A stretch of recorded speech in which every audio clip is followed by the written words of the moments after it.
Alright, I am back. Hi, Sammy. I know everybody has missed me. I know. But I have returned. Your one and only villainess is back.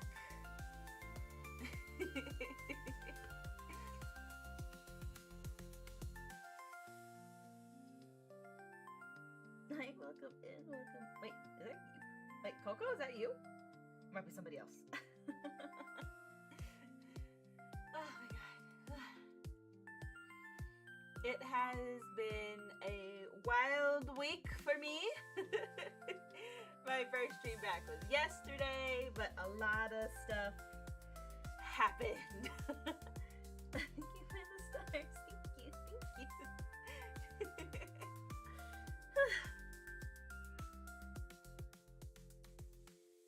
Yes, I am glad to finally be streaming once again.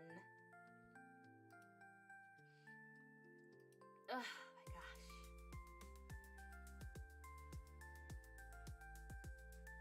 Oh my god, okay. It has been a long week for me. Oh my god. It has...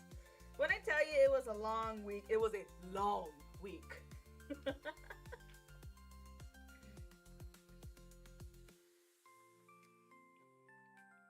So it is you, Coco. Oh, thanks, Sammy.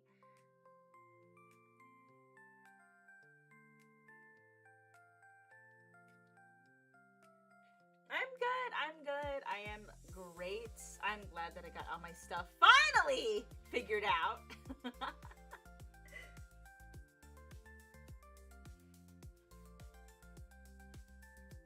I am. Yeah, it has been. It has been a hot minute. It really has. I've been doing good. Into the stars. Okay. Here's the thing. Why not?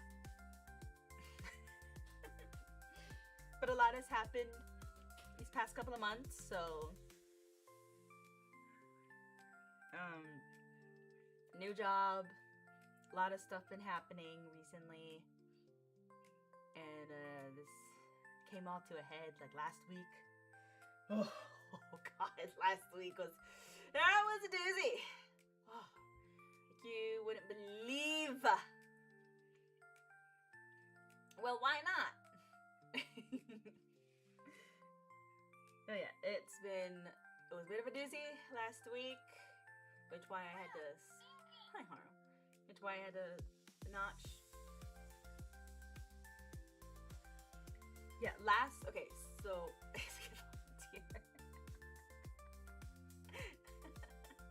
Thank you, Sammy, for following.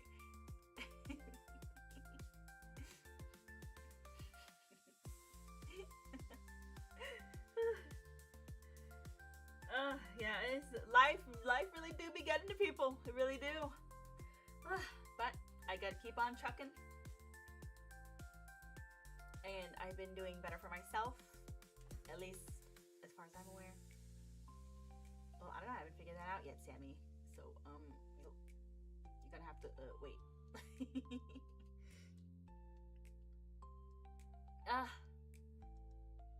I mean, it'd be appreciated if you did. Yes, I'm finally glad I could get back to streaming normally. After last week, oh,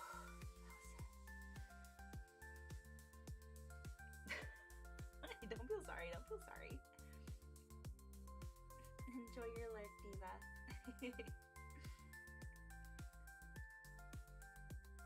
Oh my gosh. Yeah, last week was a doozy. Oh.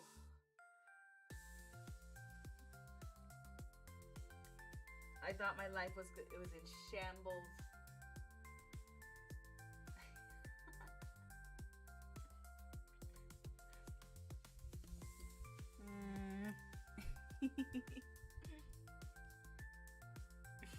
Thank you, Sammy.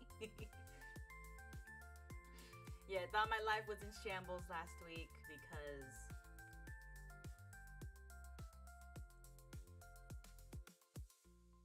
oh yeah. And life is happening to all of us, so just gotta keep on moving. I can't really not do anything. Much as I would like to not do anything, I have to keep going. But yeah, my life last week was in shambles, and it was just horrible. I thought I lost all my VTubing stuff. When I tell you, it was bad on what was going on. Thought I lost my model, thought I lost all my assets. It was horrible. Oh yeah, it was rough. It was rough. But I was able to get everything back, and some of my assets didn't get transferred over to VTube Studios, but that wasn't too bad. No. Okay, so what happened was recently. Okay, so I guess I should explain. I should give a little bit of explanation. So this past like month or so, I've been having problems with a specific game in particular, Sonic Rumble. Okay, fine, whatever. And I would be... Hi, Jay. Thank you. Why is it not going? Hello? All my alerts should be...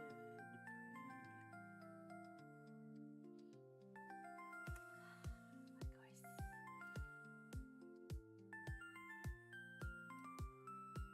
I checked everything, made sure everything was...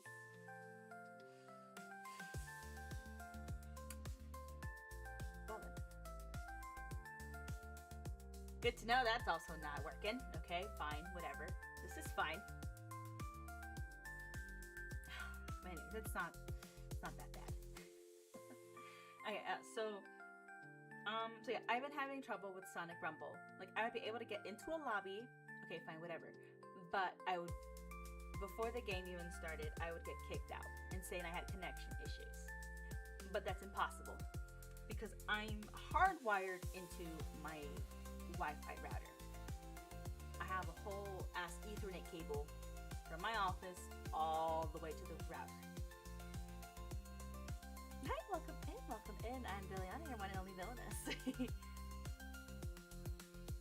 Yeah, so yeah, it was really bad, and my tech support has also been having problems as well because we're on the same internet.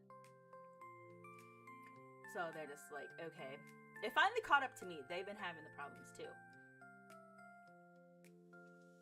So they're just like, okay, here's the thing. My tech support was just like, didn't give me much of an explanation. They were just like, okay, we're gonna do reset your computer, reset everything, make sure you got backup everything, whatnot. We're just gonna have to like reset everything. I'm like, okay, fine, whatever. I was not given a full explanation of this, mind you. So I was just like, huh. The next day when I planned on streaming, everything was gone. And I'm just like, I backed up everything and whatnot, and then I put it like back in the folder. It's not there. And so like I had to get my my tech support. And now here's this thing. I'm just like freaking out. I'm confused. I was full on having a meltdown. Like, ugly crying. He was having a meltdown. It was bad. Because, as I said, I was not given a full, like, explanation, a detailed explanation about what was happening. Oh, they're just like, oh yeah, just back up everything. Okay, fine, whatever, back up everything. So that's why I'm just like, I'm telling tech support, I don't understand what you're saying half the time. Explain it to me like I'm 5. Because I don't understand what you're saying. And they apologize, like, yeah, okay, that was my fault for not giving you a full explanation. I'm like, thank you. And it's all I wanted was a full explanation of what was happening. I got everything back though, so it's fine and dandy. Everything is as it should be. And then yesterday was my official day back. Is it on a cooldown? Because good. I'm glad that's still up. Yeah. Because I know people like just... Unlike every other VTuber, I actually hydrate quite often. Also, hi Takio. So yeah, yep, finally got it working again. Now I'm no longer the standing man emoji. Like I was yesterday.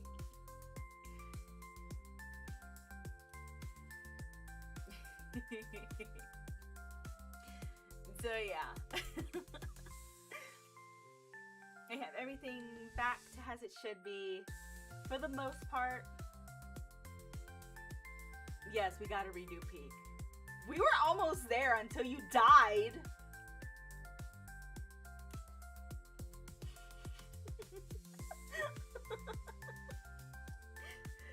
So yeah, that's what happened all last week, and when I took my basically week hiatus.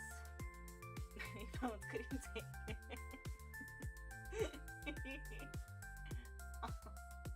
Oh no, Agile. But yeah, all last week I was busy resetting everything, resetting all my alerts, my item scenes, everything, resetting up everything, and I did.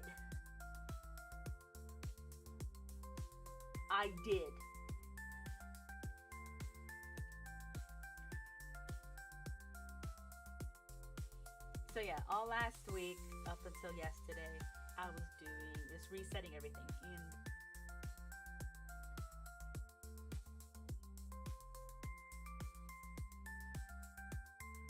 oh, sorry, Takio.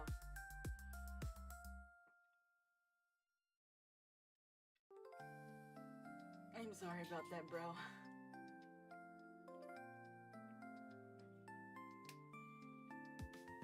So yeah, I've been honestly this reset of everything. Yeah, my OBS, I freaked the fuck out when I had to reset all of my OBS. Yesterday, during Peak, I was troubleshooting on stream for 30 minutes.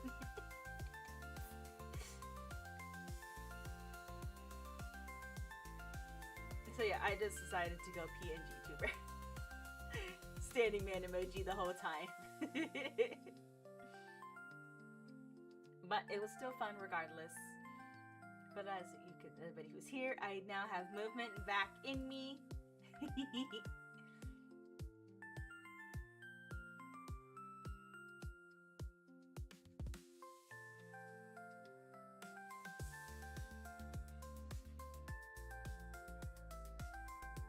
Well, I'm glad I'm the only normal one.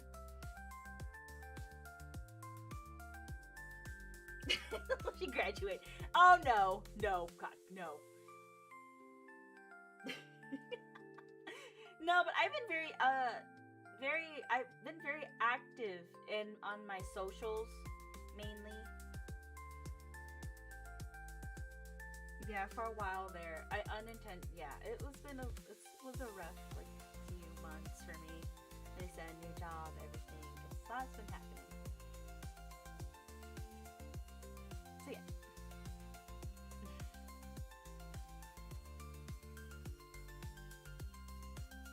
I'm glad Takio has been happy. Yeah, I know people have missed me quite a bit.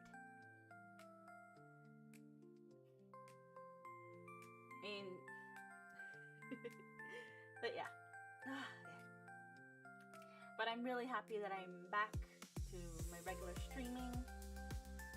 This girl's fucking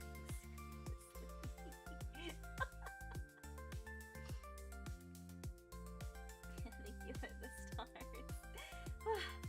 But also, a little bit about today. I don't know what this game is about. All I just know is I believe if I remember correctly, it's from the same people who are hosting the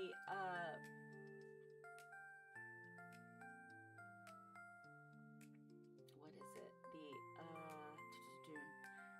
The Ultimate Game Celebration. Now, mind you, well, not mind you. So next month,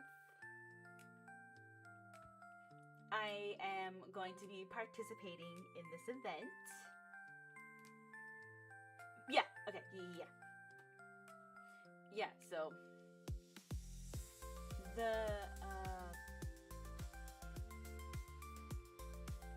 it's a Steam festival dedicated to Ultimate Games.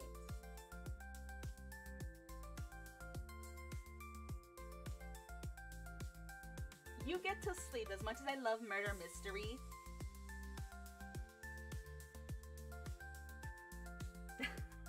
it happens. I get it. I really do get it. Well, either way, if you remember or not, that's fine, Taku. I'm probably gonna forget too, not gonna lie. What if I don't remember? That's the thing.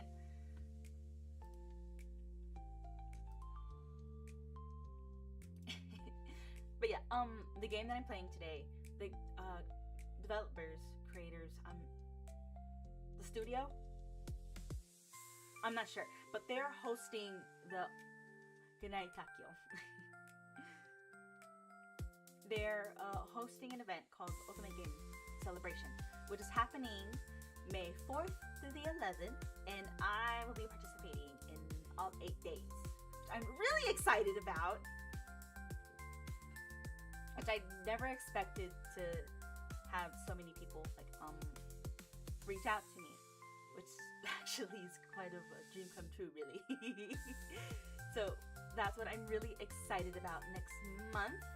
So from the 4th through the 11th, I will be playing just Ultimate Games, obviously, because it's one of my favorite things to play. And I was really excited because, well, no, I'll save that. One of them is my favorite genre, murder mystery. That's all I'm going to say. I was really excited when I got that one in my emails.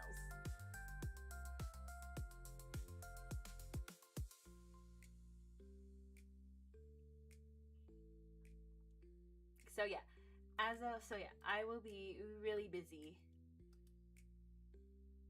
for like a week. From the 4th to the 11th. So yeah, I'm pretty sure this game is, I think this game is complete, if I remember correctly. I could be, yeah, I'm pretty sure it is. Because I was able to, I managed to get it, let's see.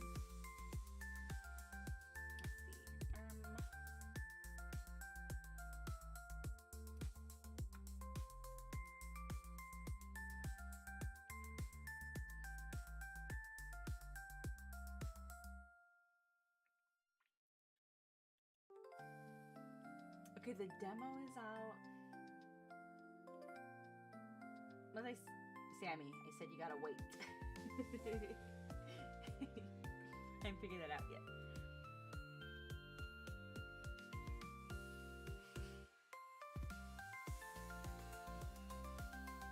So yeah, I'm pretty sure it's out. Anyways, I'm not sure all about it. All I just know is a vampire mystery Ultimate Game. So I'm really excited about that. Alright. Your best pickup line. Okay, go for it.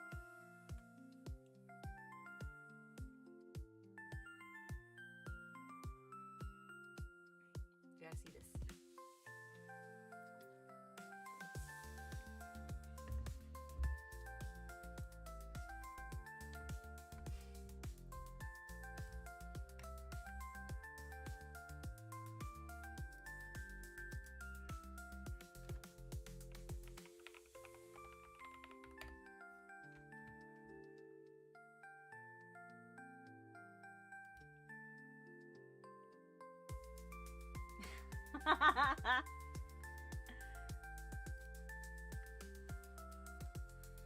Okay, you know what? That was pretty good. That was pretty good. That's cute.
Hi, Nina.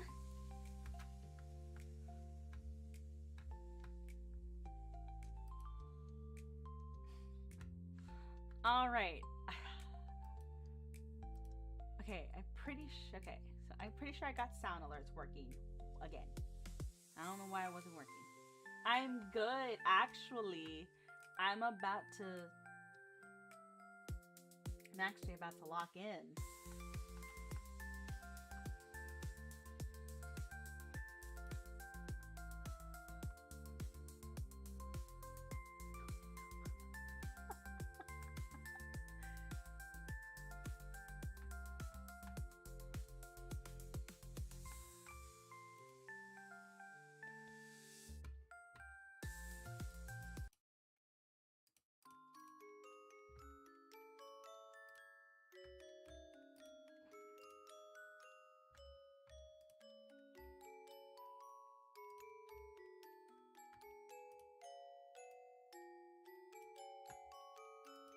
Okay. Small Billy. Am I like that far back?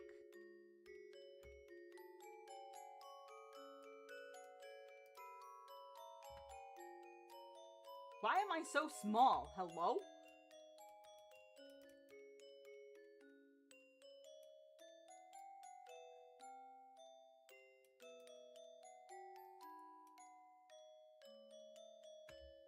Okay, anyways, so what we're gonna do, to look respectfully,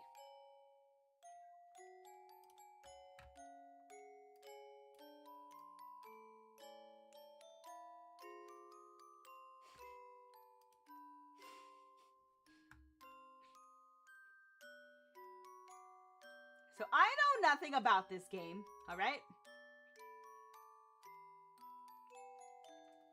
All I just know is,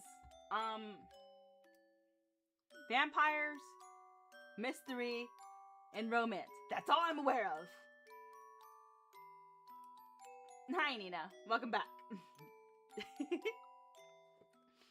So all I'm aware of is vampires, mystery, and romance.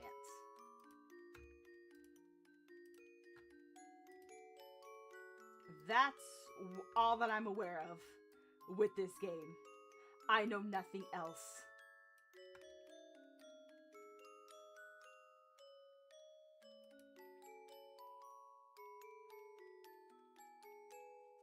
Why are my glasses being all wonky? You know what? Okay, you know what? Okay. Okay, but...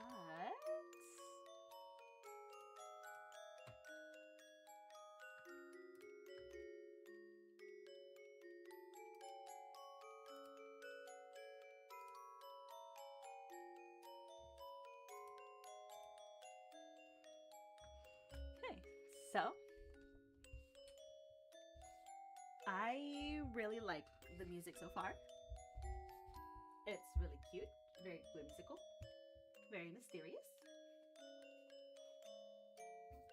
And this will be a cute game. And as the title says, I need 3 boyfriends.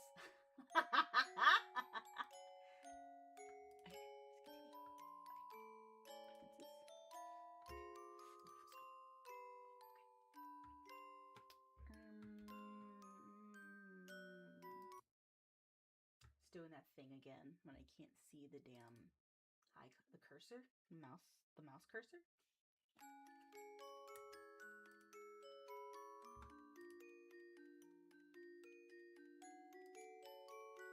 We ain't doing this again.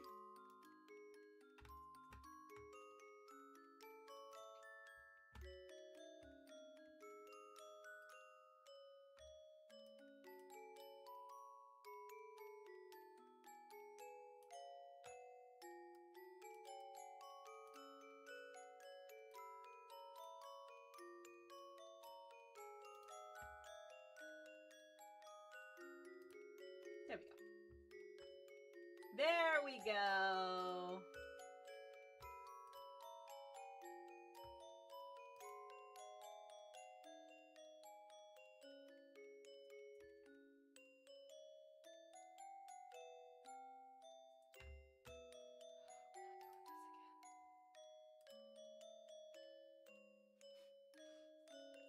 I always wondered how slow time feels for adult vampires.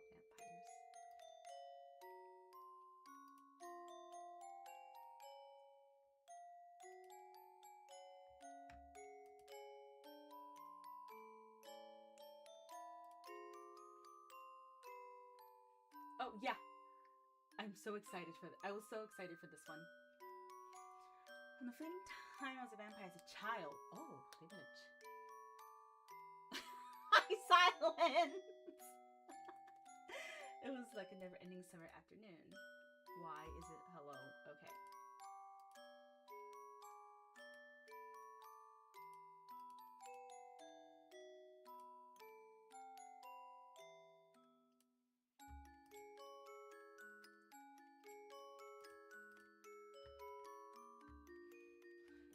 Some days I could play the day away with no heat for the time. I could explore every room in the manor thrice over, every corner to the next.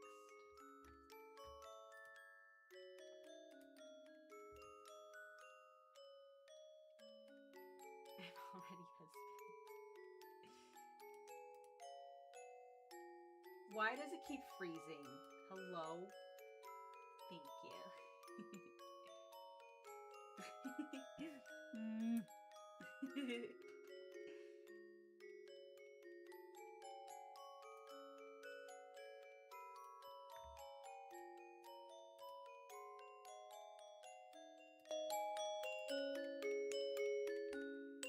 Other days, the hours slipped by, every second dripping, dying slower than the last. English shades couldn't shield the manor from the oppressively sticky heat of summer. Every step felt slower than the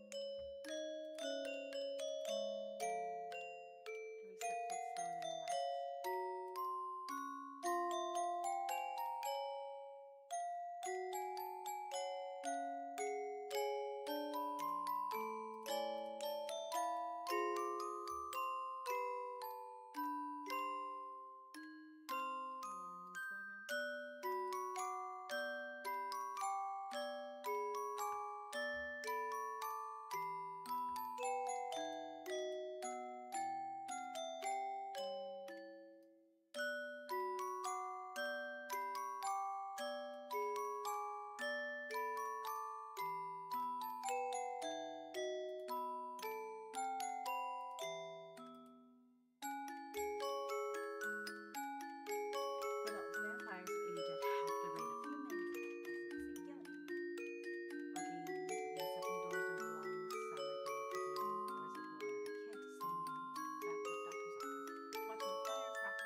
Has the music, well, has the music gotten better or worse? You just...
Nerve of him to gush about how interested he was in my business proposition, to boast about how perfectly handcrafted his gems were, only to stand me up. If another letter from him arrives, I'm tossing in a fireplace. You know what? Toss him into the fireplace. Make him burn. You know, it's all what he deserves. Let's be real. I trudged down an alleyway. She's a vampire. So extra crispy. Well, no, hold on. That'll cook him. So maybe not too good. No, I don't think so. Nah. I mean, think about it from a vampire's perspective. And I think that just the blood would probably be better. So don't cook him.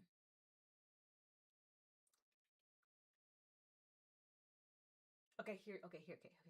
So you almost drink almost all of him. But then if they're going by regular vampire properties, he might turn into like a ghoul or some bullshit. I forget what it is. I think it's a ghoul. That are like, that die but then come back, but they're just like not fully dead. And again, they're not vampire, but they're like zombie. I don't know. It's one of them things. Or let him think you stop and just do it all again. Give him that false sense of security.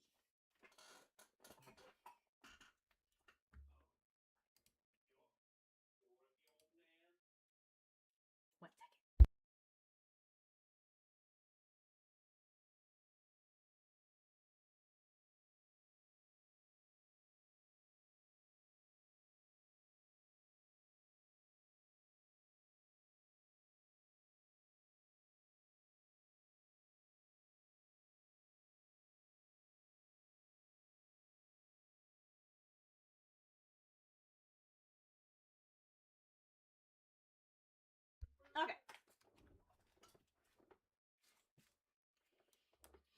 Touchdown. Not wanting to hit the crowds, walking down this main street in the broad daylight. What the fuck? Oh. Oh, it's one of those toggles. Oh, okay. However, the sun feels its brightest and the most headache-inducing. The back alleys, however, are always a pleasant source of shade in areas of town devoid of trees. Perfect on a hotter day like this. But they're also perfect for hiding people. Lucy. Darkened figure. Oh, I guess you can't really, like, change your name. Okay. Darkened figure tags along with about a block's length from me. I skip to another alley. He follows. Press against the wall as he passes by a few workers in another alley. Turning at an intersection while I'm obscured behind them. He still follows. I'll have to do something more drastic. Jump off a cliff. I double back to the first alley, making a long circle, full square, to get there without running into him. I like the painted background. It's cute. Sterile of the building juts out, just enough to hide myself with. So I lay in wait there for my pursuer. No one appears from around the corner. Maybe he gave up already. I lean forward to look down the alley, but something tugs at my hair ribbon.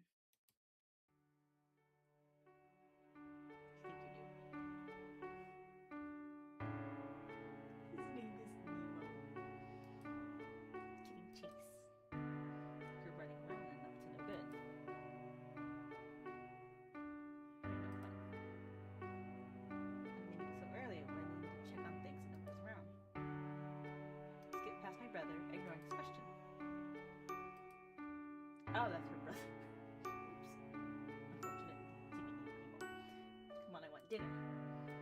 He didn't show up, did he? Must have thought he was too good for my offer. See, he can't get far without my help. Yeah, that's right.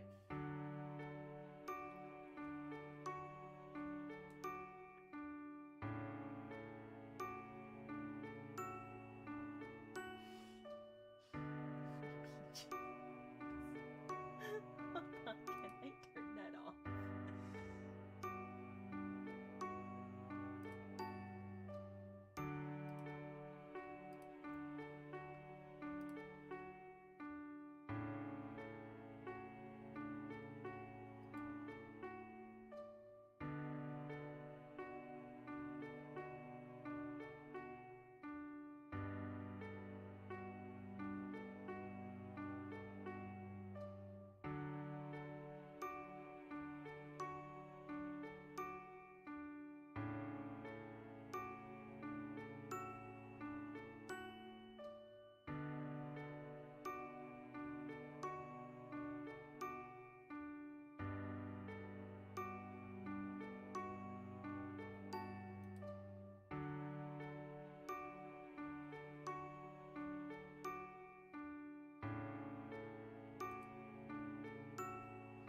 Okay, GT, here's the thing.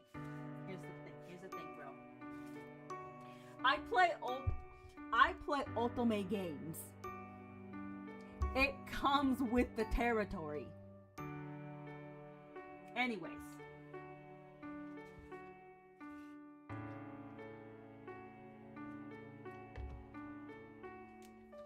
Ah, yeah, trust me.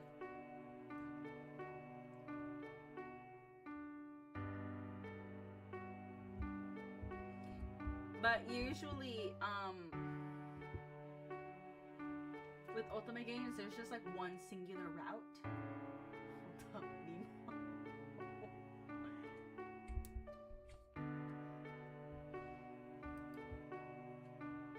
let's go home. Fish freak. No. Back to graphics. Sorry for the setting. Pushing down.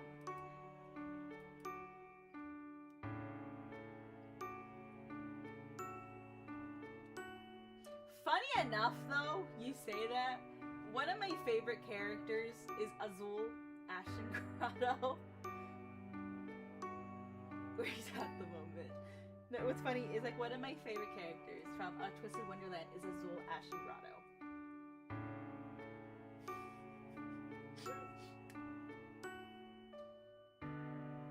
And he's based off of Ursula from The Little Mermaid. Azul, my beloved, I miss you. I can play it anytime I want.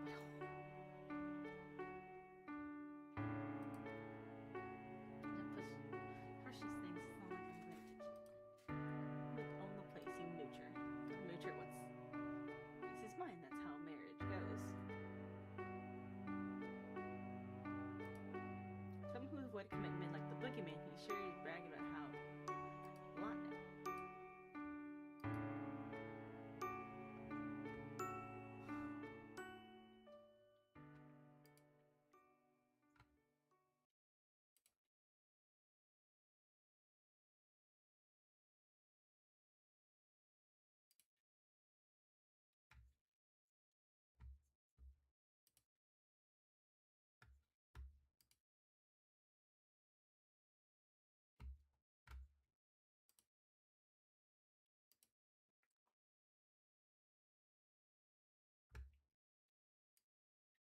My mic is all the way up. That's the thing. I am right next to it. But thank you. Somebody's telling me about my audio issues. Thank you, Nina. I love you. Mwah. Wait, that was a good kiss. Mwah. Thank you, Nina. I love you.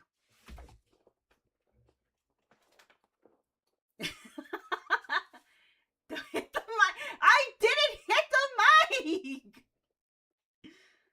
Man, I can't do shit in this house.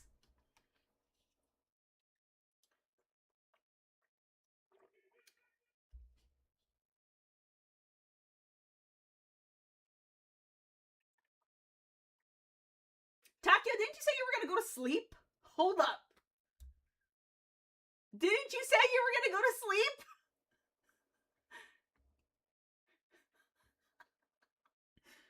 My mic is all the way up.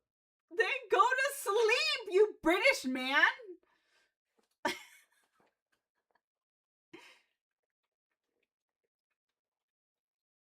He got caught.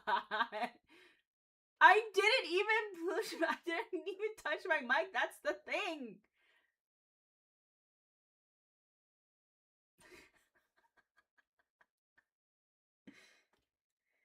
Hi, welcome in. Wait. I think I know you. Hold on. You were in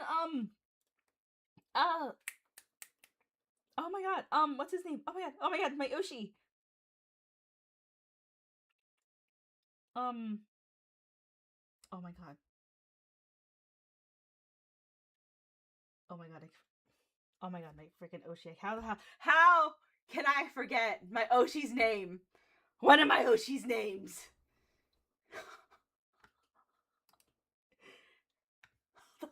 Hold on. Wait. Yeah, Irium. Wait. Wait. Hold on. Wait. I know his name. I know his name. Wait.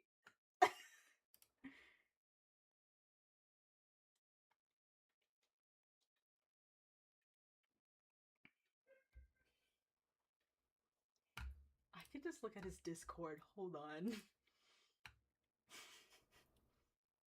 Orpheus!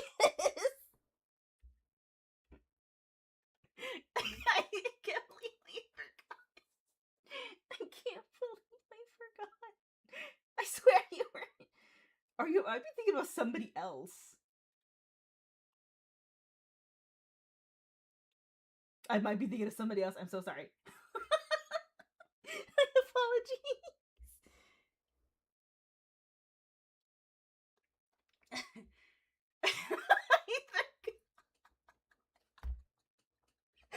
His name was on the tip of my tongue. I'm like, wait.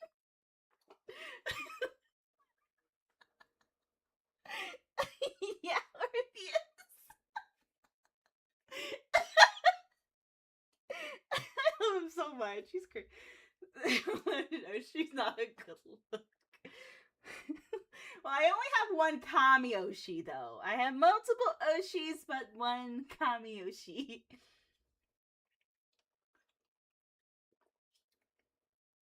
So.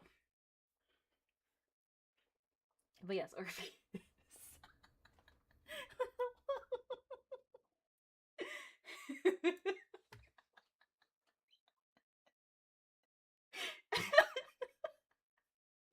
I forgot it wasn't his Discord server.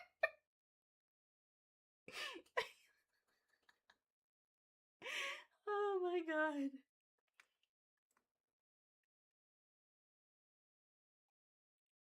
Well,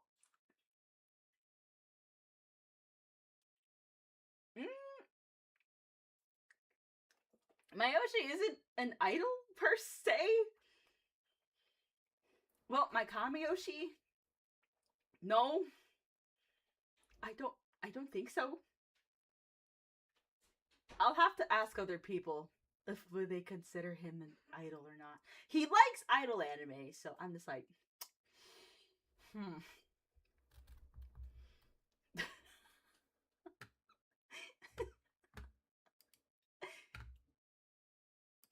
I can't believe I forgot fucking Orpheus' name. Enjoy your life, Diva. Oh my god. I was supposed to be playing a game.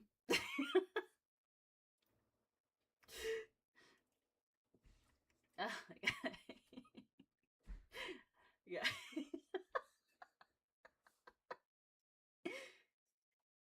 Oh my god. The floorboards creak underneath our feet as we step down the hallway to our flat. Darkened wood lines every wall, making the space feel several shades darker than it actually is. Most of the other residents should be home by now, winding down for the day. more so than the sound of our footsteps, melody of our violin permeates through the hall. Oh, how lovely. Oh, I don't want... Well, I don't want to incriminate my... Well, no, I've said it before. In the past, who my Kami-ushi is.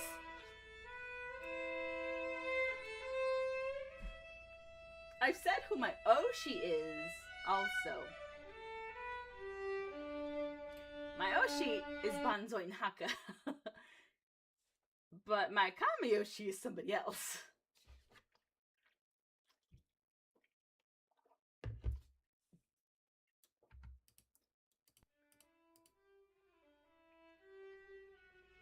It's soft and cautious, each note more careful than the last. You can practically imagine someone reading from sheet musical pages. Something quite relaxing about it, not overwhelmingly loud, but comfortably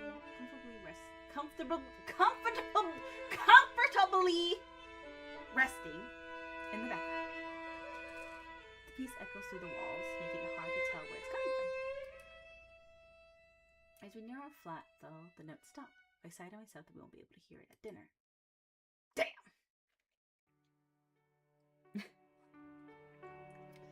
Ambrose. Oh, he's so cute! Sorry to hear about that. I've heard so many good things about him. He's the jeweler who made my brooch and cravat, after all. Well, he sucks! Whoever this man is, clearly he's not reliable. You know, the urgent came up. I'm sure you'll hear from him in the next day or two. I say we burn him! How dare he sending all those buttery letters only stand you up? Exactly! How dare he! I feel like it was a marriage proposal. Serious crime, that's what it is. Ah! The dog! He's so... Look at him! Oh my god! He's baby! It's this baby. Oh. It's not that either. It's a nuisance. Exactly. It really is.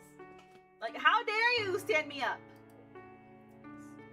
Sad the part on my plate. They're all of a sudden more interested in eating their own meals. Food is rather good, thanks partially to the cooking classes Ambrose is taking. Doesn't sit well with me, not tonight. I eat quickly, leaving a little under half of it still on the plate before heading to my room.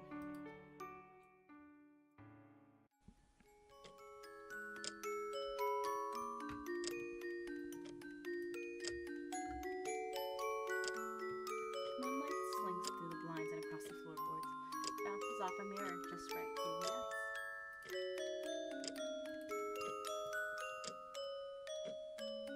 I must have fallen asleep right after dinner. I don't usually take naps so late in the day. Yeah, taking naps so late in the day, not good. Not gonna lie, I'm up all night too. If I do. So I feel ya. Lucy, I feel ya. I push myself up on the bed, rubbing my eyes. Maybe nighttime now, but I don't think I was asleep very long. He notices from the other room, so Nemo and Ambrose are still awake. Look at my nightstand glints out at the corner of my eye. It's my bottle of pills.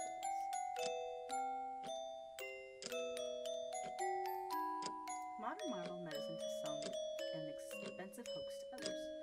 Emeralds refined to the size of a pill have been found to be a cure for vampirism, effectively negating a vampire's heightened abilities and their dependence on blood. Hello? At just the right size, they can be digested and dissolved into a person's body.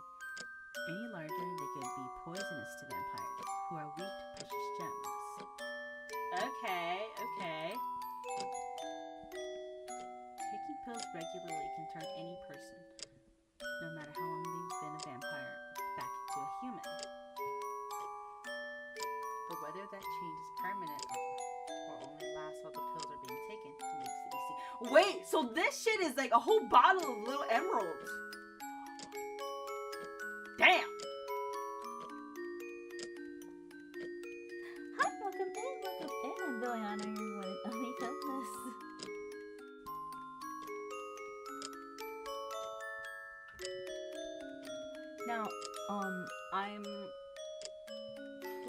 Crimson Waves on the Emerald Sea on my Twitch. If you don't have a Twitch, I do have a YouTube. And it just released just released today. So that's what I'm playing. Yeah, 3 boyfriends. Why not?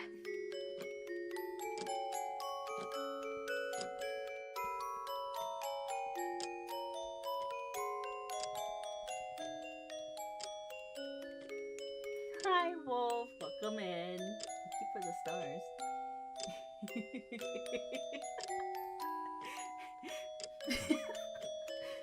I like how my title is just getting everybody. You need 3 boyfriends? Yes! Yes, I do need 3 boyfriends.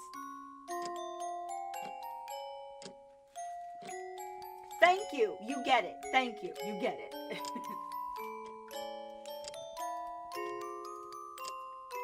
While they're not a perfect cure and are rather expensive to acquire at a small scale, they're highly effective. I haven't had to drink blood in years.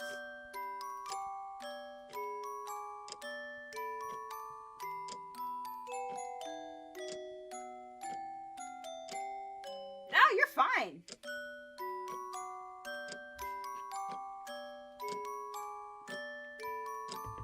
That is A-okay with me.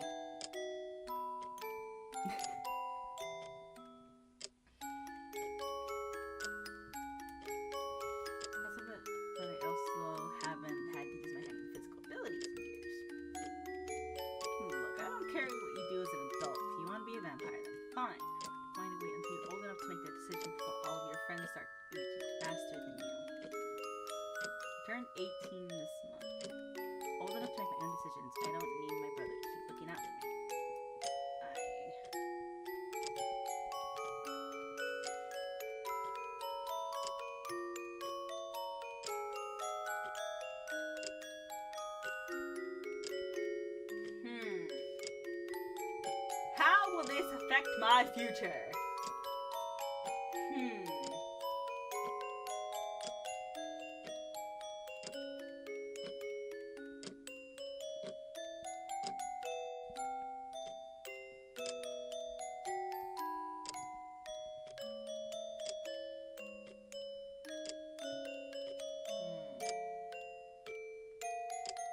Flip a coin.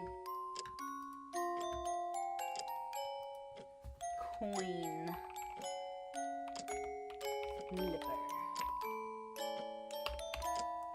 Okay, there's 3 out of 5. But then I'll be human.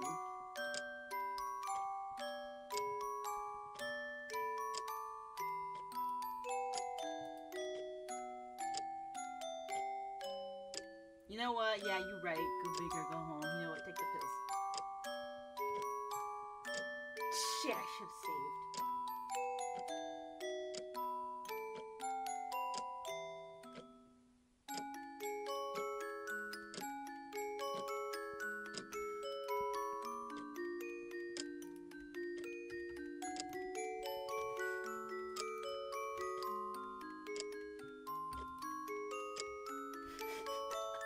I could just scroll back. Hi, welcome in. Everybody's loving it.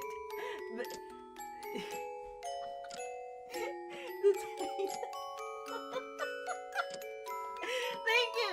The title. Hi, I am Villiana, your one and only villainess, and I do specialize in ultimate games. So that is why I have the title for today. Welcome in. And I'm playing Crimson Waves on the Emerald Sea. It just dropped today. I was fortunate enough to get an access key.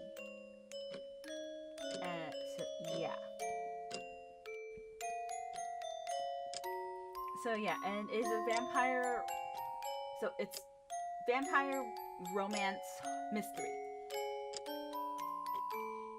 Yes, you get it. Yes, you get it. It is a move. Yes, you get it.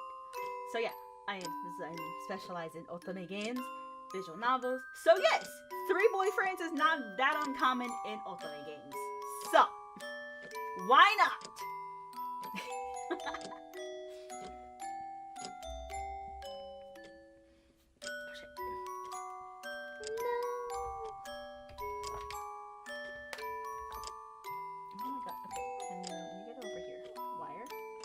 Why stop at 3? You know what, Davy? I'm so sorry if I mispronounced your name. I'm so sorry. I'm so sorry. But you know what? You are so right. Why stop at 3? But you know what? I think the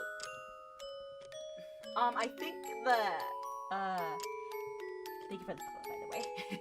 The Ikemen series has like 30 plus love interests, I believe. If I remember correctly.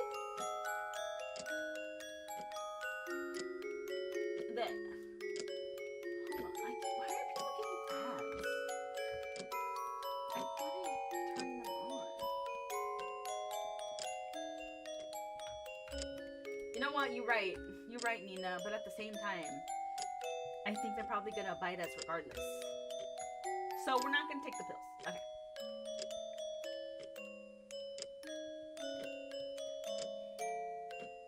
The emerald pills are small enough to go inside the ring. Yeah, exactly. You're just a girl. I'm just a girl. We're just doing silly girl things, you know?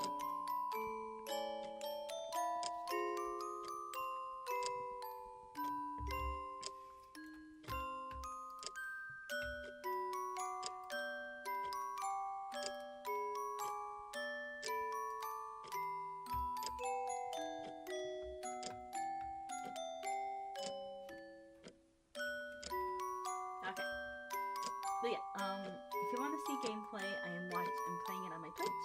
And also, if you do not have a Twitch, I do have a YouTube. Push the bottle into my nightstand drawer. Because they're so small, Nemo won't notice a few extra pills.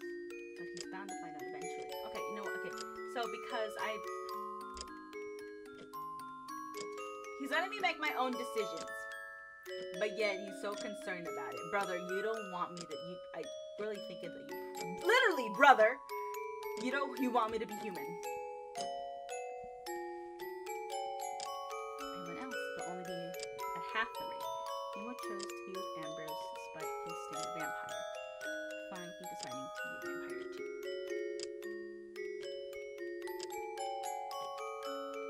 Okay, we love that ship. Okay. Love that. Love that for him. Almost gets the bottle as I stand. There are many people still skeptical about the treatment, but Mr. Douglas was fascinated by it. Precious gems have long been a dangerous poison for vampires despite their staying power and ornate jewelry.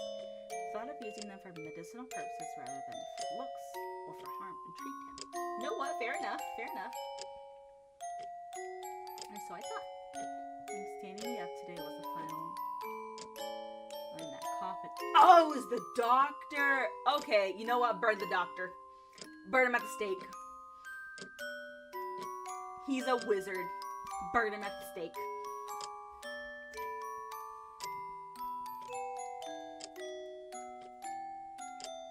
Flashbacks to vampire night. She can spend the rest of the early night hours sleeping, or else I'll mess up my sleep schedule. Nemo and Ambrose are in the parlor as I figured. Nemo has hogged all of the candles and minimal lights, and he looks deep in concentration on fixing the radio. Ambrose is reading the newspaper. Despite the low lighting he's left with, he isn't straining his eyes. Vampiric sight has many advantages. Still, I want to be the third wheel the rest of the night. We step out onto the balcony. Cicero. He's so cute! I didn't see you out here. No, it's alright. Aww. Cecil's script. I'm so you. I was in middle school, but who should not have been watching? Girl, me too! I should not have been watching, what is it? What is it? Oh my god, what is that other one? Diabolic Lover. That one. Whoa. Should not have been watching that either. But it's so funny when you find out the anime was an ad for the game. wasn't that bad. Let's be honest, it wasn't that bad. If we're mainly talking about Blair, yeah, Diabolic Lovers was wild.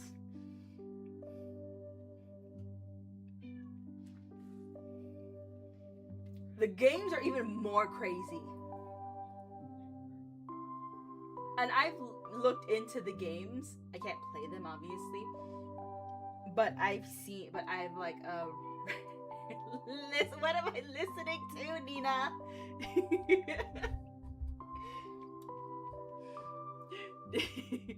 Or high school. Okay, that wasn't that bad either.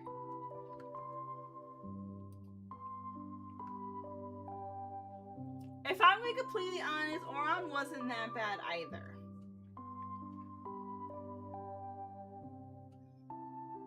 Shugo Chara wasn't that bad either.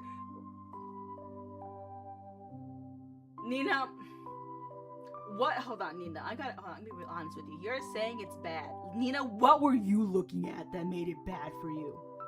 Nina, be honest with me.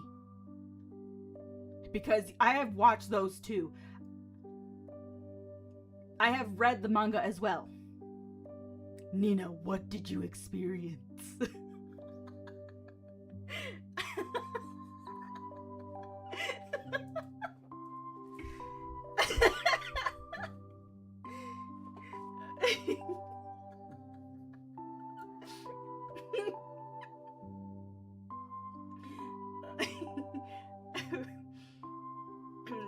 One weird side. I think you were. I'm completely honest. Because Vampire Knight and Diabolic Lovers, you know what? Yeah, those were bad. But Ouran High School and Shugo Chara, yeah, honestly, girly pop, I think you were on the weird side of the internet with them. On the family computer? Nina! Not the family pooter!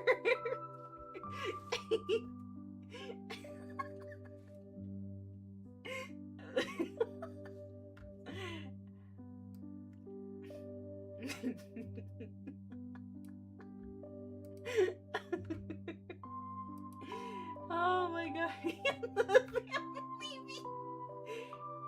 Not Joker. Watching Vampire Knight. You know what's funny? Here's the thing. I bought Vampire Knight. Well, I was like, no, I was relative. I was in high school. Oh, when did I was like in high school when. Wait, hold on. Now I'm curious. When did Vampire Knight?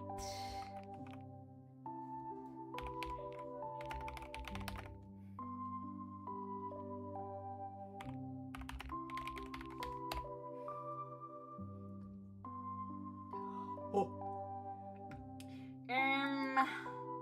Yeah, okay. I was in high school when it came out on DVD. I just looked up when it released on DVD for Viz Media. Oh my god.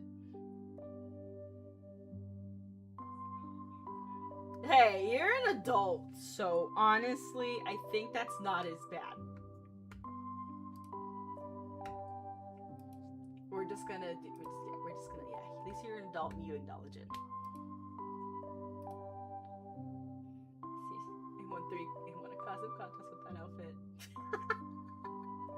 Whatever works, I guess. Cecil. Okay, so Cecil's like name. I'm so used to Uta no Prince sama Cicero. How they pronounce it in Japanese.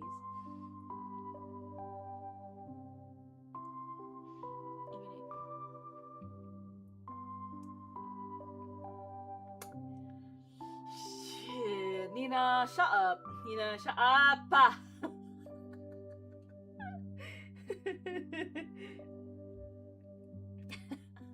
Not Black Butler.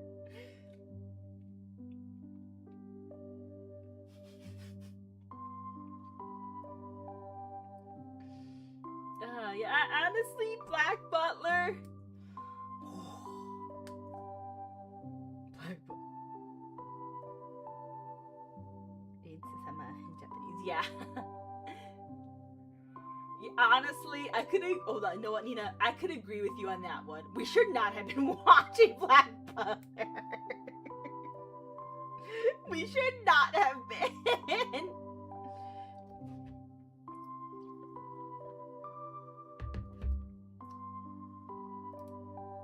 How you doing? How do you think I'm doing? Can't believe that man's standing up like that. We ought to tarnish his name. Burn him! Tarnished himself in due time. That.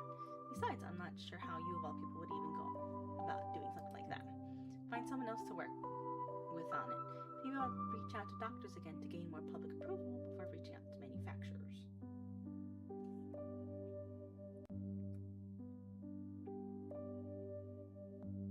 Nina! Girl! Sure, you can't really see me. Besides, you can always chase after new clients. I think you chase them off more than help. He has enough work to do around campus, but he's insistent on going with me to every business meeting, party, and more. You can tell if he fancies himself my bodyguard or my chaperone. It's not even his family business.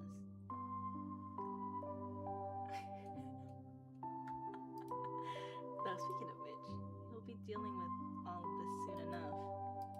Do you think your family never has to renegotiate anything? That their mining privileges are set in stone? That their workers never ask for pay increases or more benefits? That their merchant deals are lifelong? Soon you'll be going, oh, Lacey, how did you handle all this? You're so brave to start so young. Oh, bye, Otto. It was nice seeing you. You have a good day as well.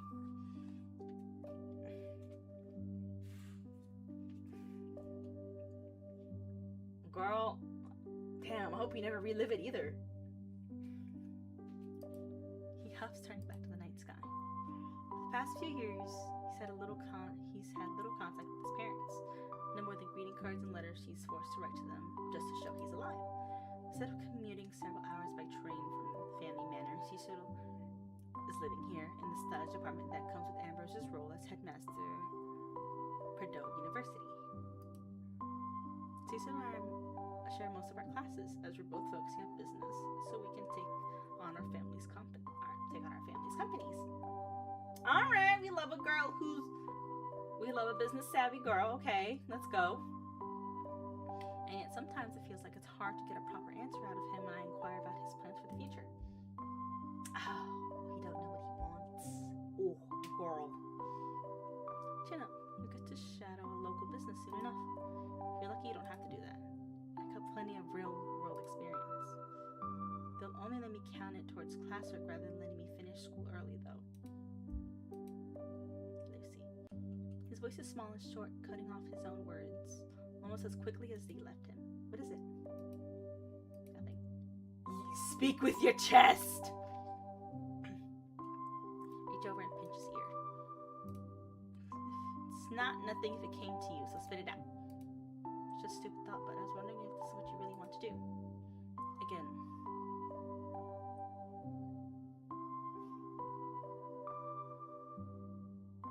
Don't say that just because she resembles her. Don't do this to me. Don't do this to me.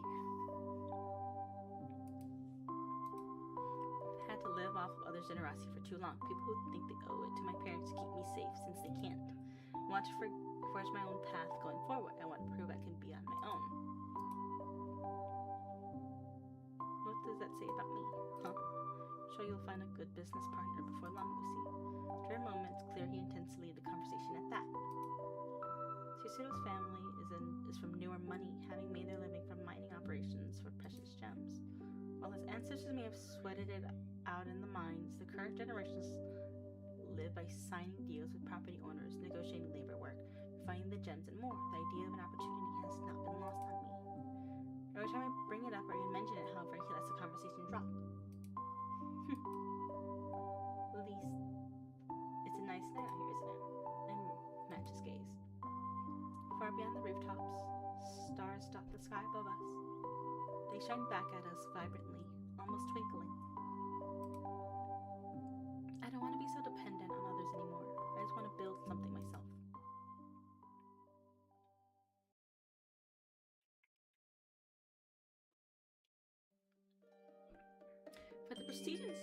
respect they hold, the towering spires of Purdue. I think that's how you say it, I don't know. Purdue University do nothing to keep the sun from my eyes. The morning glare is so consistent and forceful that most students go out of their way to take the long way around to the east entrance to avoid it. You would think the sun could be more considerate and less intrusive given the number of vampires working and learning on campus. Yeah, I know, the sun could be so fucking rude. Like, damn, tone it down, please.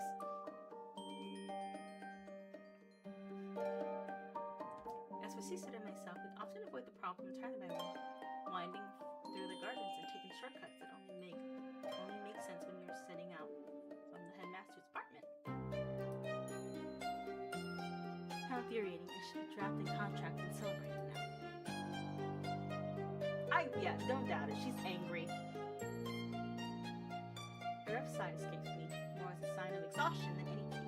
I'm expecting that all day ahead. The classes will provide a moment's distraction at the very least. These cutes. And I need to keep my focus sharp and find another prospect quickly. In the future, once Cecil takes over his family's business, we form a partnership and build a more secure chain of supply. There's no chance of that while his father's in control, unfortunately. If I recall correctly, Elm's family owns a series of retail establishments. I have no idea what business they're in exactly, but if he has more connections. Ambrose is also meeting with the university board soon, if I'm not mistaken. There are several prominent businessmen among the board, including at least 2 wholesalers and a renowned doctor. Perhaps I could convince Ambrose to arrange a meeting with at least one of them. Wait, Lucy. Cecil, what are you doing there? At the start, I saw that stray cat that's been wandering around campus lately. By the time I tried to get your attention, you'd gone this far ahead of me. You know, that cat won't pay you any mind no matter how many slices of roast chicken you leave out for it. I wasn't trying to bribe it, I just wanted to show you, but you move so fast when you're lost in thought.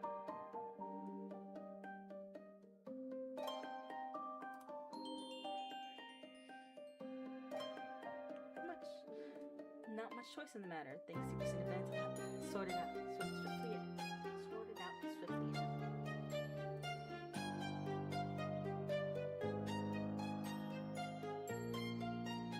Definitely will. You'll have the merchants in the city begging to partner with you before long. Exactly.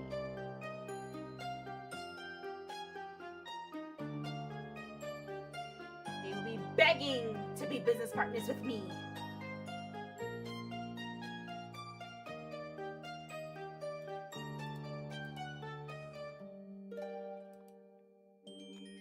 He smiles, but I know him too well to leave it at that.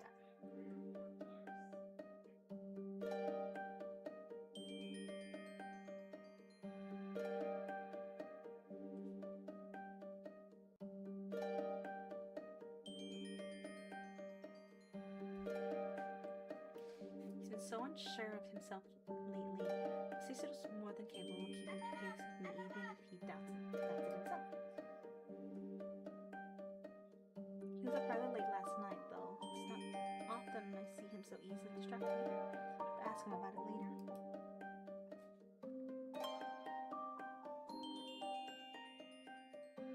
Cecil has been my best friend since we were children. And he always rushes to support me even when it puts him in danger. He okay, yeah, that's why he's one of the love interests. I only hope he isn't wearing himself ragged and trying to keep up with me now.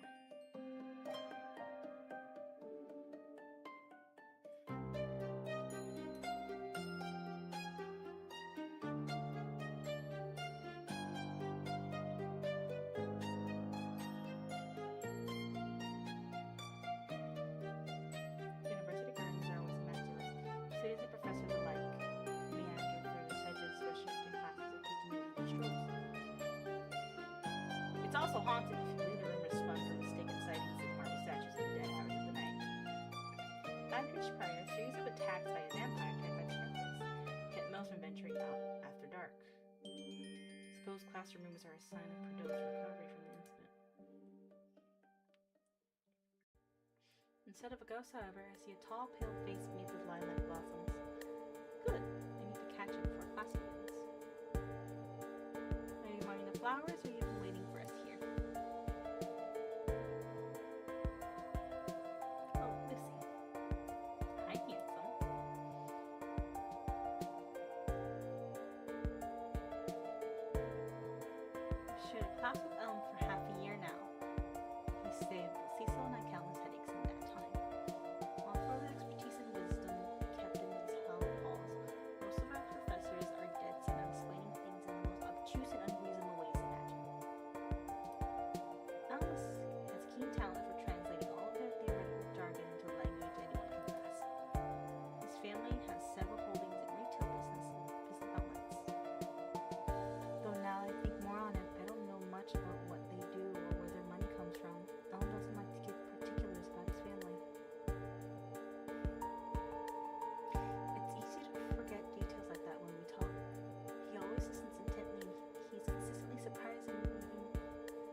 matter what the situation, Elm can always set someone at ease. More often, I think, by taking much their at ease onto himself. Do you have a moment before the professor arrives? I'd like to speak with you about. Sorry. His voice is so brittle, it's usually hard to read any of the expressions, but right now he's clearly preoccupied. Today. But not in a sound state today. Do you feel unwell? Look the part, no doubt. He shakes his head. So there's something. I'll tell you later. Ooh, either he has a marriage proposal going on.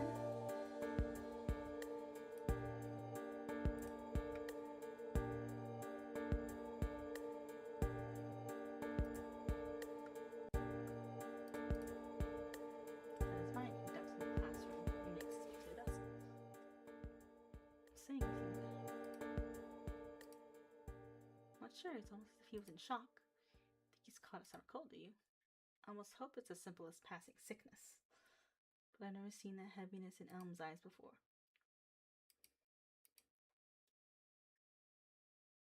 And trudges ahead and sits down in the back corner of the classroom, far from his usual seat near Cecil and I. Damn me, and I get another chance to speak with Elm until after class. Family business can wait. Won't leave one of my friends languishing like that. I'll admit, it's often hard to read expressions. Maybe it would be a bad idea to press him on anything now if he's feeling unwell. My nose wrinkles and I force myself to follow along with the professor's droning.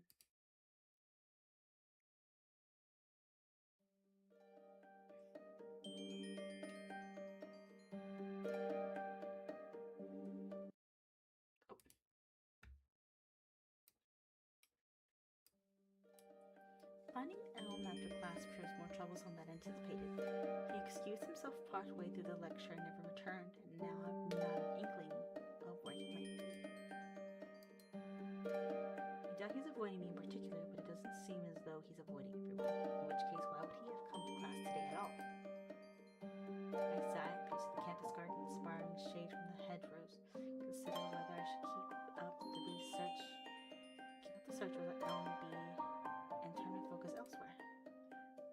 Perhaps I have to reach out to another jeweler, though Douglas calls on me again. He's had his chance. Exactly! Oh, Lucy, is there another villain in need of reprimand? Not that Drast has all sorted out for now, provided that my brother doesn't fuss over me every step of the way.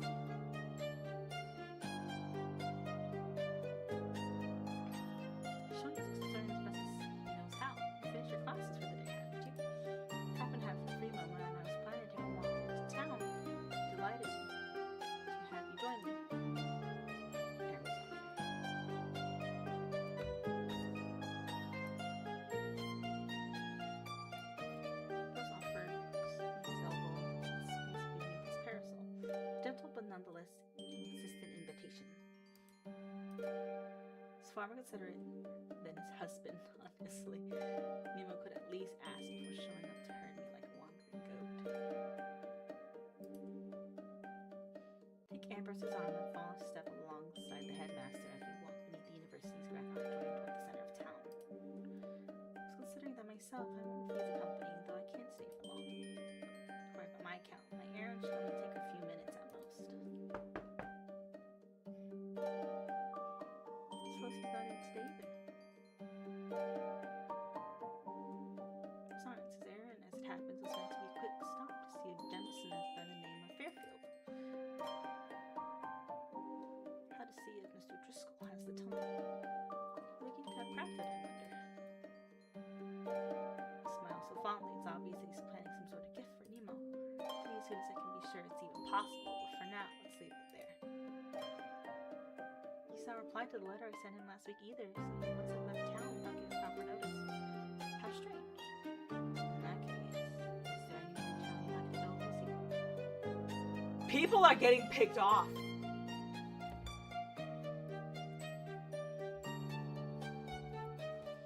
Hold on. Okay. So the first guy that she was... No, it'd be the second one then. If this guy that they just... He's a jeweler.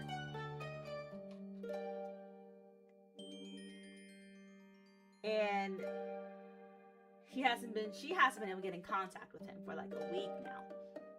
Something had to happen. And then the doctor stood her up.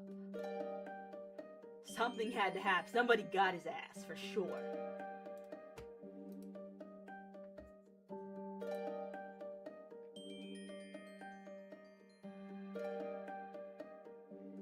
No, it involves vampires. That much we're aware of.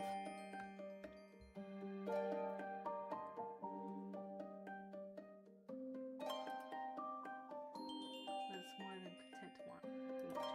Of course. It's been considerably mild of late, though I hear there's a storm coming in from off the coast. Perhaps I should ask Nemo to fix the window shutters instead of tending to the overgrown trees around the storage building. Your last meeting, when will I take it? Was it the entire board of trustees or just their representative? You seem more perceptive than some of the faculty. Ambrose closes his eyes and smiles softly, which I've come to know is a sign of resignation. You know, he would rather we wander aimlessly and take this time to distract ourselves from business, but I can't let even a narrow possibility slip away. Yeah, the board met earlier than usual. That storm I mentioned will make the roads unfit to travel, and many of them have business outside of Laurenburg. You can imagine what you're about to ask, but none of them are open to new business ventures, at least not yet.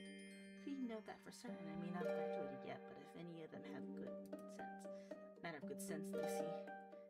Ambrose sighs as we turn into the busy town square. The sun-battered awnings and ivy-covered eaves, keeping us in the cool shade.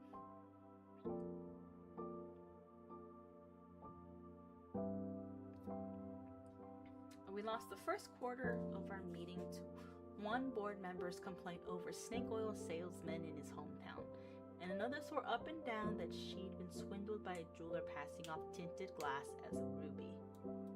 That sounds like a them problem. Know for certain that a few of them would be interested in the prospect of a treatment for vampirism, but this isn't the best time. That's a sensible conclusion, but do you really think I could convince them? Regardless of whatever huckster they might have been ranting about, I'm living proof that there's a cure for vampirism within our grasp. I can already feel my senses sharpening again. Wasn't expecting my vampirism to return so quickly, but at this rate, perhaps it would only take another few days before I could use my blood arts again. That would be more than enough to prove myself a vampire, and then... Blood arts? Hello? Not that I worry you might fail this. It's that I'm worried you'll push yourself to the point of collapse. You work diligently and almost without rest for months now, Lucy. You're driving yourself into exhaustion.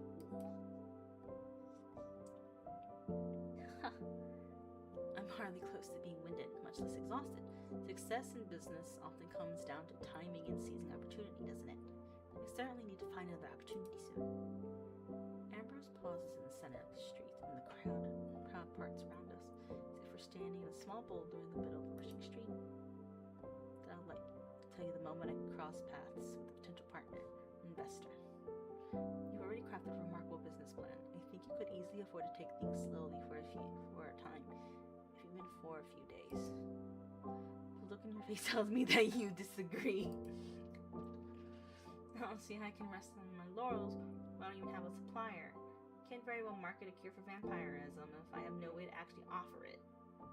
It's not as though it's easy to procure gems of the appropriate purity. The cost alone is prohibitive, let alone the time and skill required to process each pill. I have to solve this problem first, otherwise I can't even take the next step. I feel my grip tighten around Ambrose's arm, but he says nothing. Relaxing again, I take a step forward. He matches my pace. Someday I'm certain the vampires who wish to become human will be able to do so with the same ease as one might treat a recurring headache. And when that day comes, it'll be the result of all your work and effort. Thank you for your advice and your concern. I'm more than comfortable at this pace.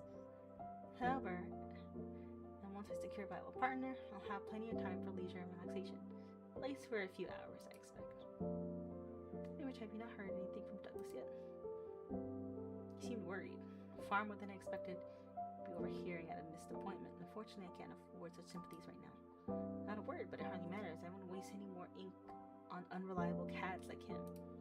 It's concerning. I could understand if he didn't contact you yesterday evening, but to ignore you into the afternoon? Perhaps he's taken ill? We aren't far from his office if you'd like to stop in.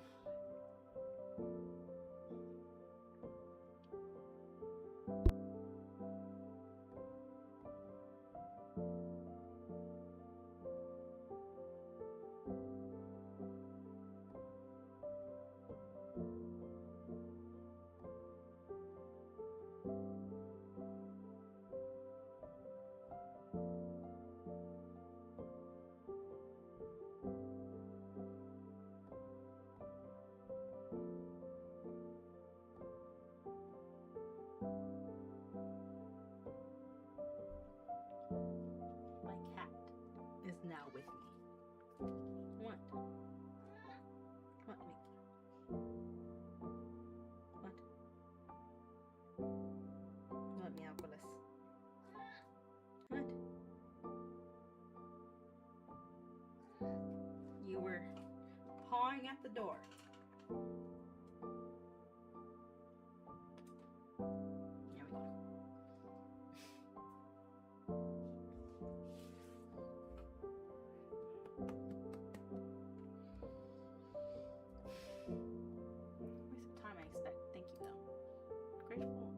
The circumstances, Ambrose could hardly bear any blame for a jeweler's negligence, though I'm sure he feels some responsibility since he's the one who vouched for Douglas as a trustworthy prospect.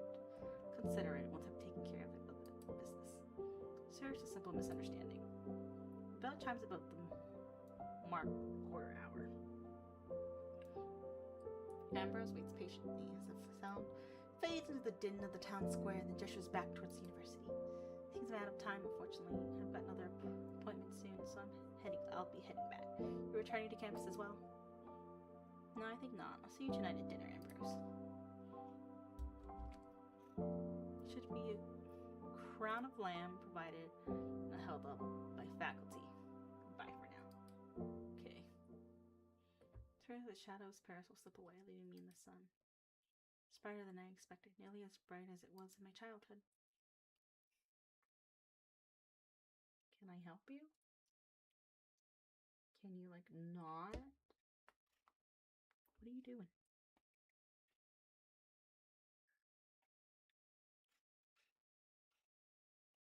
What are you doing? Can I help you?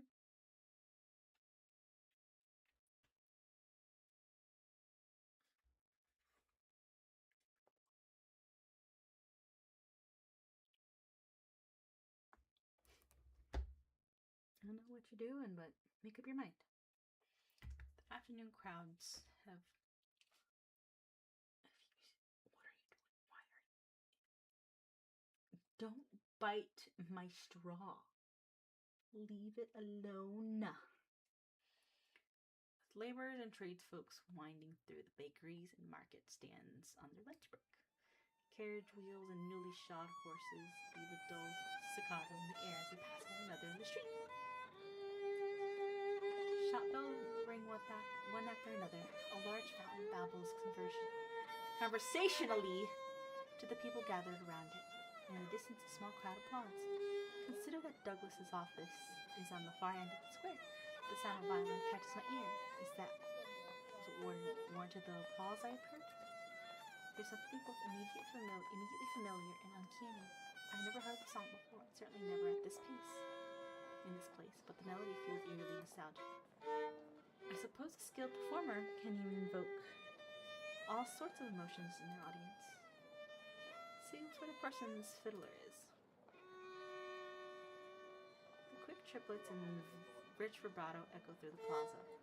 Actually seeing the past-gathered crowd is becoming a hassle. A group of taller men in particular stand right in the middle, and I have half a mind to drag them to the back of the audience.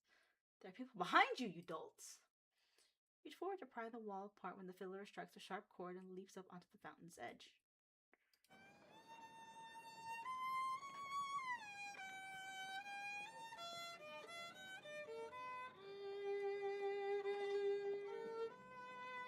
strings are violent up and their fingers dance across its neck. Melodious claps keep time. A bubbling warmth runs to my chest. I look away. They wear a mask, but they're clearly quite handsome.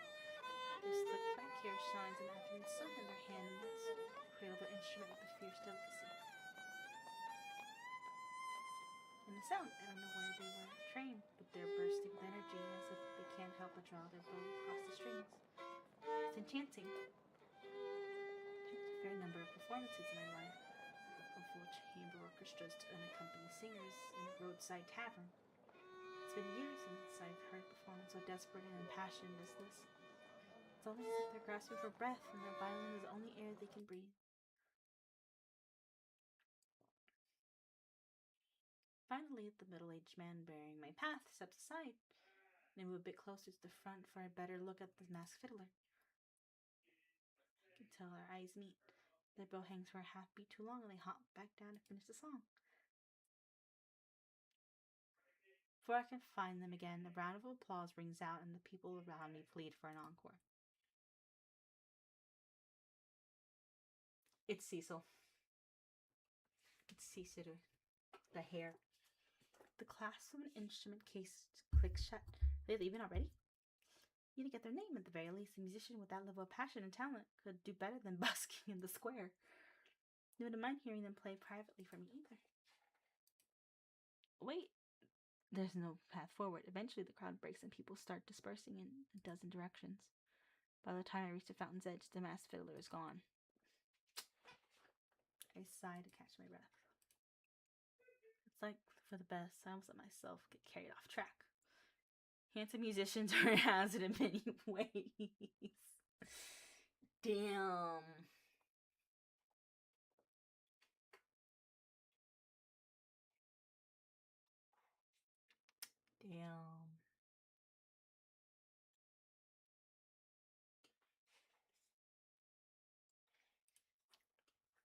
Wonder what the business prospects are like for agents, representatives of popular performers. You're already taking on enough work as it is. More capable than I was when I was a child, you know. More capable of running yourself ragged, maybe. What have you come into town to fetch? Butcher's paper. Crown, apparently. Come on, walk you back unless you still got business here. No. Let's go then, I'm getting hungry. You know this is for dinner, right? Don't worry, I'm not going to eat your husband's crown. He will hold his arm out and take it as we move through the din of afternoon traffic.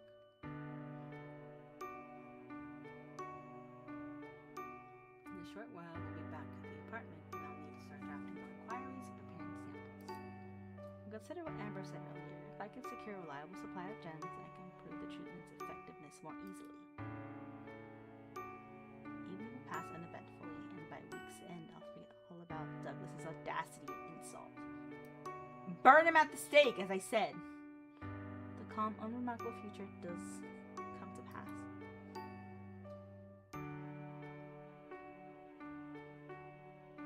As we wind through the square and emerge from an alley, I catch a glimpse of the building where Douglas keeps his office. 5 police officers are gathered around the open doorway in a huddle while other officers filter in and out of the narrow hallway. Stray phrases catch my ear. One officer says he's been here for a few hours. Another says something like already getting cold. Found earlier today, possibly since. Damn, a carriage rumbled past. He got! A chill sweeps over me and my feet pull me toward the ominous chatter. No reassurance or comfort are waiting for me at the office, nor an overhearing officers outside, even so I walk closer. Rush of foot traffic floods in the street as passengers head for the train platform. In the chaos, it's easy to slip away and duck behind an oncoming carrier before Nemo can even notice I've gone. The clock chimes at the top of the hour, a moment before I reach the doorway.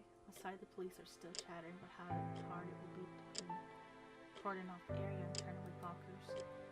They don't seem too concerned with all the people passing in and out of the main building, though. It's almost embarrassing I can slip into casually without drawing a second glance. He got! I was right! Douglas's office occupies the ground level of a fairly new yet imposing building close to the center of Laurenburg.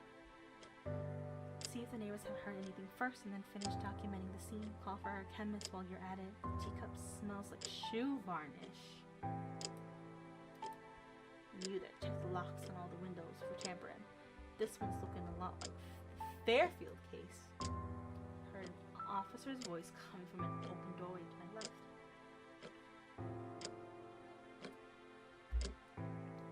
Continues, but I can't follow his words anymore.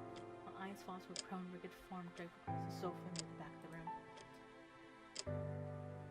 The corpse stares back at me with gaunt, glassy eyes.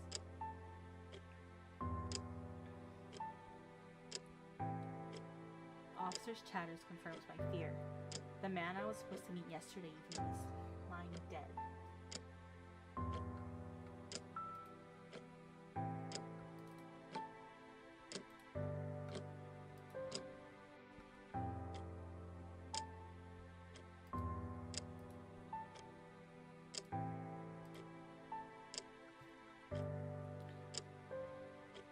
His office with blood cake around his lips and steam. Someone there, clear out. This is a crime scene, no gawkers. I like some before I can think clearly. Douglas is dead. How? When? The nearest doorknob is already in my hand. Good, it's unlocked. My shin slams to the low table and I tumble backward into an armchair. Sunlight stings my eyes, as if I hadn't slept with salt enough, then my vision adjusts. Often felt the unnerving sensation of reliving memories in a dream. It's never happened to me in the waking world, though.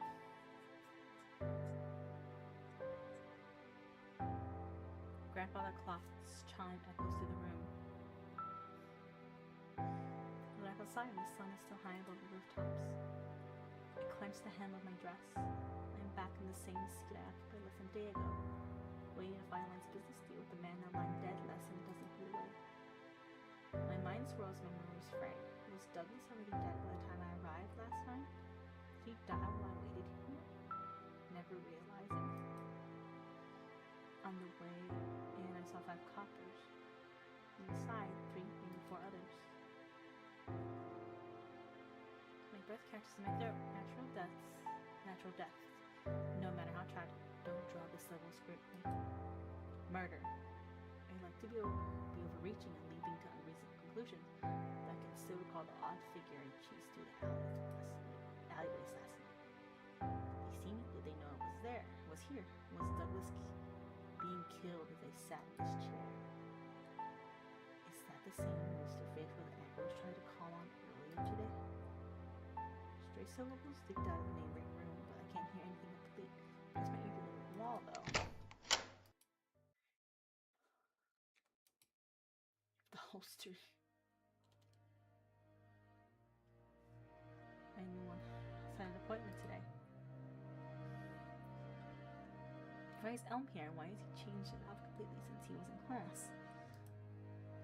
Hoping right moments ago. Pour you some tea if you'd like. No thanks, if I may ask. What exactly are you doing here? Elm smirks. He never smirks. At least not that I've seen. But you let me at a disadvantage, if I may. He reaches forward, and before I can stop him, he's lifting my fingers to his lips. Elm? My brother, I'm sorry for the confusion. His brother?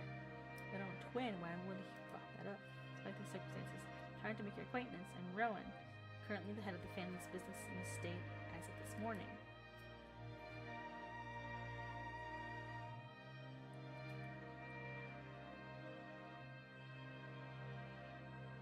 Douglas looks just like Elm, but the air around him is completely different. And a slight smirk tugging his lips to the confidence in his posture, he holds himself with incredible assertiveness and poise. Allow him to take my hand in greeting, but I can barely keep track of what he says. Elm is his brother? Sir Douglas was their father? Explain Elm's behavior earlier. Must be grief-stricken. Meanwhile, his brother doesn't betray a trace of sadness. And why is Rowan taking all of this in such easy stride? Nice to meet you. I'm name is Lucy, and I'm sorry for your loss. Fortunately, yes, but I already had time to grieve. More importantly, in selling my father's outstanding business, I hope we were still interested in pursuing our options together. And on mine flashes a reckless smile, a reckless grin. How brazen, I can see he takes after his father in that regard. I believe that you came by in your father's papers, and I was hoping to run into you eventually so that I might apologize in person and hear your proposal. I'm relieved to hear it about you. About your father. He said so, but not unsettled. Father put his work first at all times, at the detriment of his health. He kept unreasonable hours and regularly worked himself to the point of exhaustion at his desk. So in a way, I've been expecting this to happen almost every day. Oh shit! This happens so often. Damn. A colleague of ours was found dead recently, so I'm sure the coppers are just taking every precaution. I think my father was always in the greatest danger for himself. My condolences. A writhing coil only knot rises in my stomach. I'm still bleeding from Douglas's death and the prickling unease left on my questions about Ellen and Rowan. Is their family business even stable right now? Is Rowan trustworthy? I'll have to sort it out later. Presently, we didn't know exactly why the police are here in such force, and I doubt the figure fleeing the scene last night was just a harmless bystander. If you have everything in order, shall we continue discussions of our potential partnership? Fortunately, the day after tomorrow's earliest I could give you the attention you and your ideas deserve. The day after tomorrow is acceptable. For your understanding, even though I fully expected my father to work himself into a pretty grave. Alright, welcome in. I'm Viliana, your one and only villainess.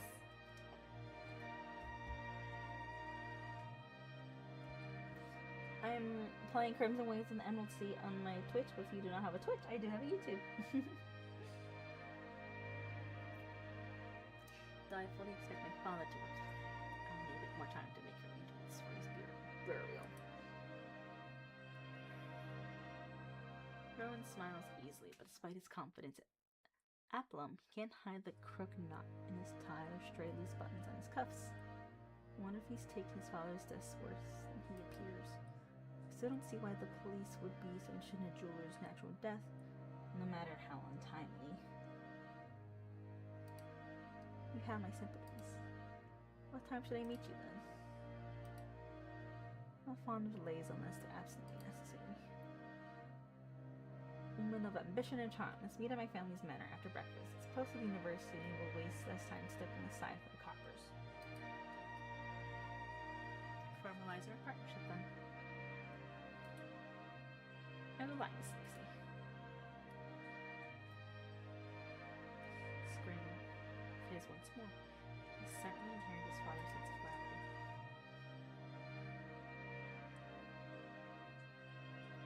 Neon laughing in crowds. Not feeling at ease with the police lingering so close by either, so it's time I head back.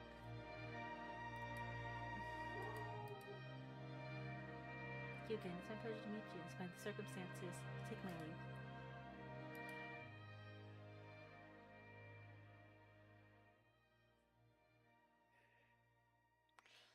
Small meeting room quietly, then hurry down the hall, slip behind the coppers, and grab Nemo by the arm to pull him into an alley. Douglas's office. You caught my attention. Did you notice suspicious figures that were chasing the alleys last time you found me? That was me. We were trying to catch a burglar to pass the time. That was you, but in any case, it wasn't a burglar. In fact, it's full of fair amount of people involved with it.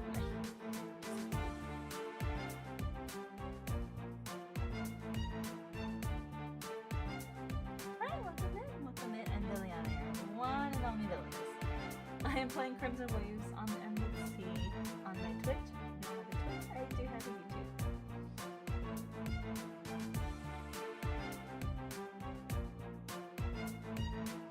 Yes, it is a vampire romance mystery opening.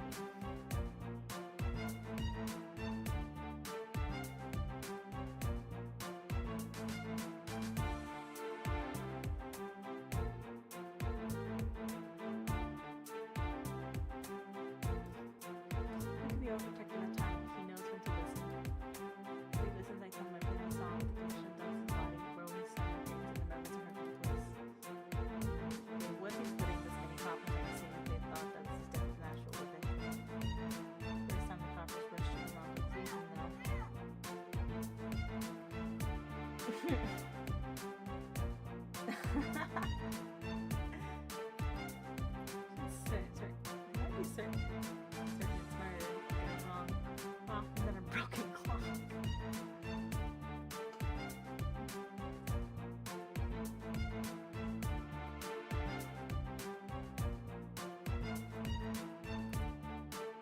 Maybe so. I think the cop was right.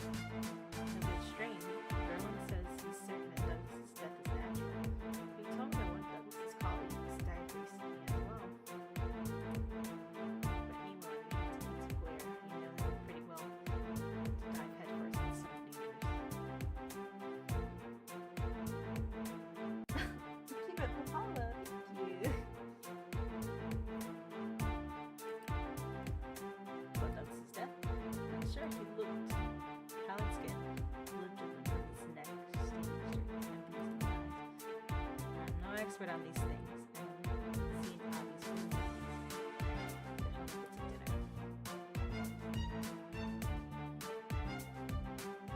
Chuckling, Douglas's death caused me to return that relevant's appearance and thought about.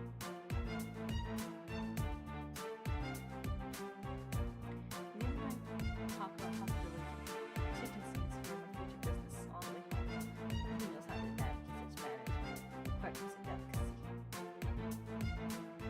Part of the university gates for the next few hours until nightfall. I try and fail to find a choice of home. I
think I just realized I didn't have the fucking. I think I accidentally turned off like the desktop audio.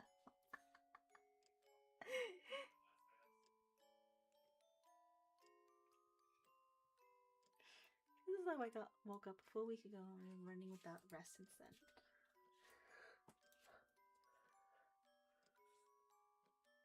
Everything that happened though, I find that there's one in particular that won't leave my mind.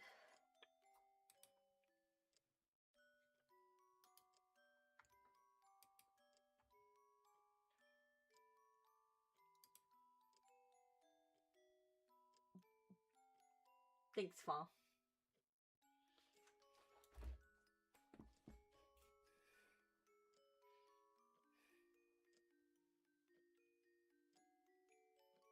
Hi, welcome in. Thank you for the follow. I'm Liliana, your one and only villainess.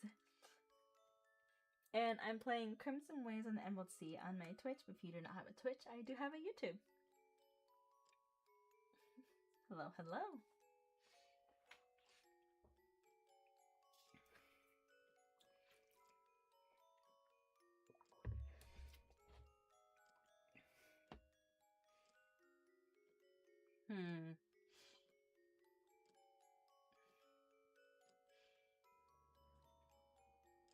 Let's do Elm.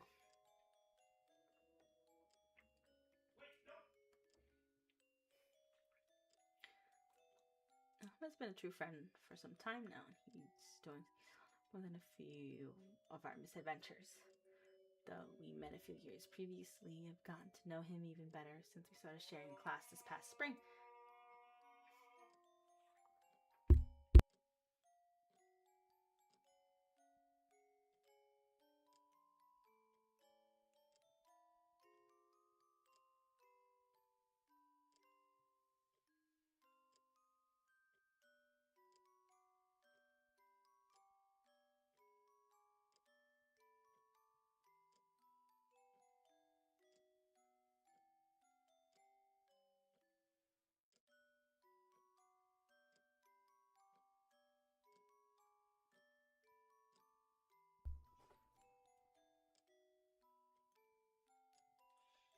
first, he himself completely at a loss. What kept him from telling us about his family, and that he has a twin brother even. If I find him tomorrow after class, I'll make it a point to hear him out. There's an uneasy weight on my chest. Elm and Rowan both lost their father last night, and if Elm is feeling anything like what I felt as a child when I learned of my family's fate, enough of this speculation won't help Elm any. It won't get any closer to understanding what he's going through. I'll speak with him tomorrow, once I've had more time to recover from the shock of today. Yeah, for real. Thank you so much.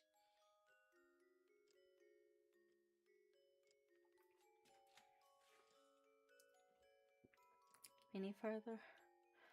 Only tie my brain into knots, and I've not the time to untangle that. Oh my god, am I getting tired? Oh my god. More than that, even these thoughts can't help the ghastly image of Douglas's lifeless face intruding into my memory.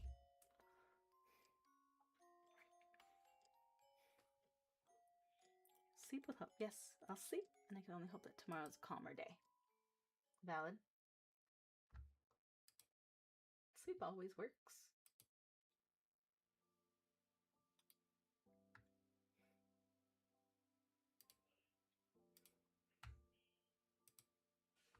Nostalgia can be an insidious thing.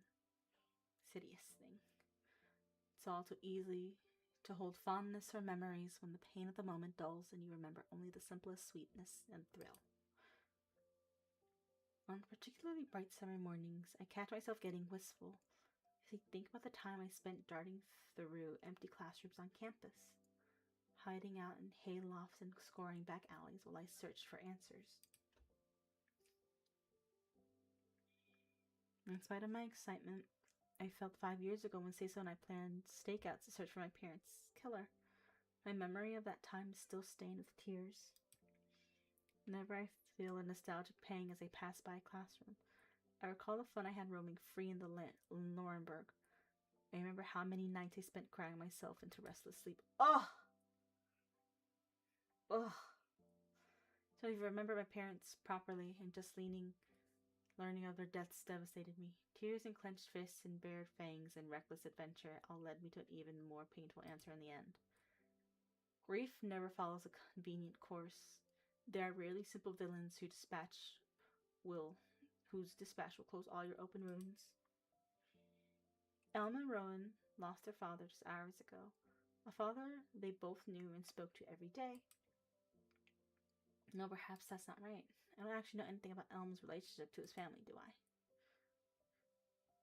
All the time we've known one another, he never mentioned that he has a twin or that his father was a prospective business partner of mine.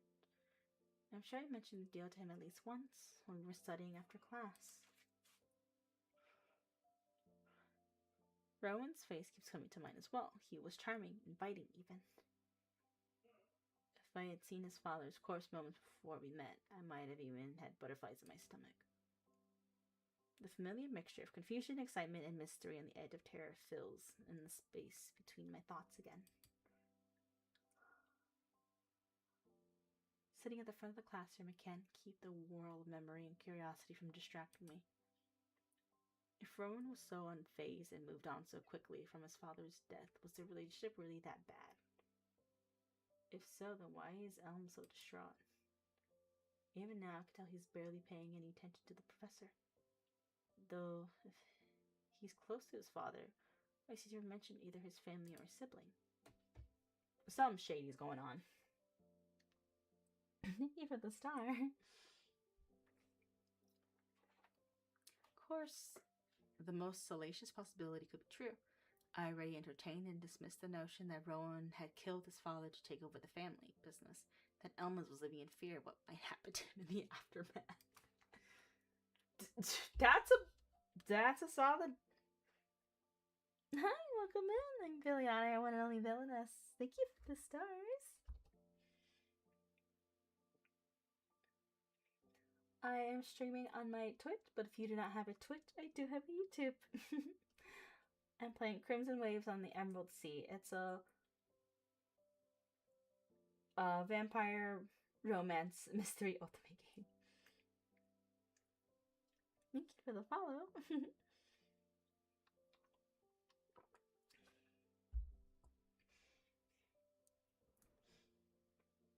It was my first and immediate suspicion that after leaving Douglas's office, but Nemo and I both agreed that it was unlikely, at least. If Rowan were the killer, he could have chosen a far more convenient time and method that would draw less suspicion onto himself.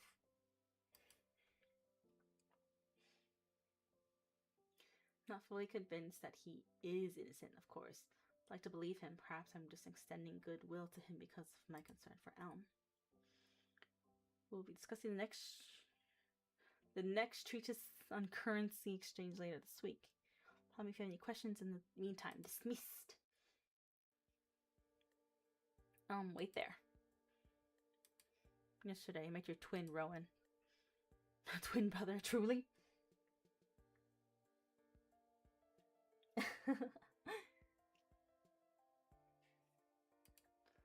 I didn't. There's been a lot happening lately. Yeah, I heard about your father. I'm sure you've had your reasons. Why did you keep all that a secret from us? I may be entering into business with your brother, and I want to know.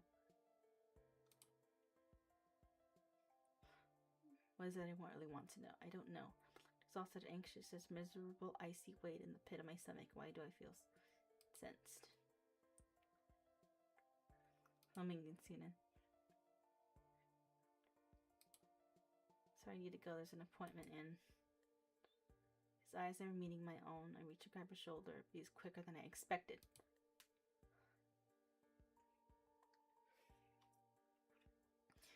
He leaves Hiso and I standing in the midst of the other students filtering through the classroom door like water over where.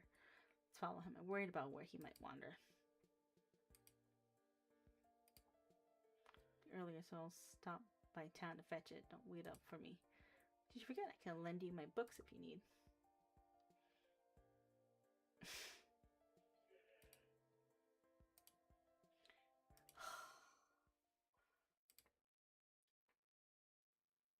Sweat on his knuckles. That closes off any room for doubt. He's hiding something and knowing he's liable to get in over his head before he realizes he should ask for help.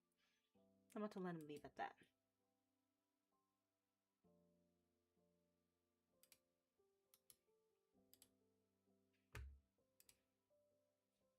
We're following Elm. Oh my god. Thank you for the stars. No, what's got Hiso rushing off so suddenly? I know he'll tell me in time. Though. He should only be a few paces down the hall. And he isn't even walking quietly, but every step towards him feels like I'm walking through lapping waves. I'm anxious. I was too focused to notice it sooner, and now I've got to span a few yards to think of what I'll say. He's kept his twin existence a secret, but what do I say to someone who's lost their father just 2 nights past? Wait, where's he gone? I only hesitate for a moment. He's probably on his way back to his manor, right? Helm? No reply, though. I expected as much. And shoes built for sprinting. I can manage 100 yards at least. The directions Rowan gave me well enough. Should be able to follow the roads there and catch Elm along the way. Breathless pace, I should be at least be able to catch sight of him. He shuts himself away, and I can easily keep up this moderate pace for longer as I need to. So no reason to keep running.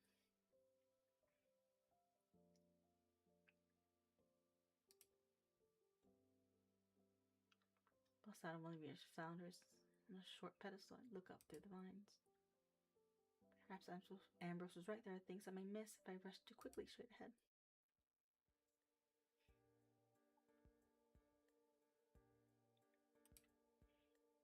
Bloom for a day or two, they'll be gone once the storm passes through.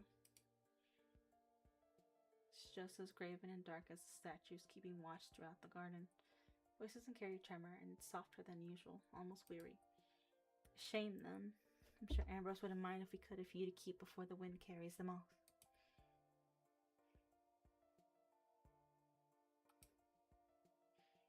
Before completing my mind, Elm and I both linger uncomfortably for a moment.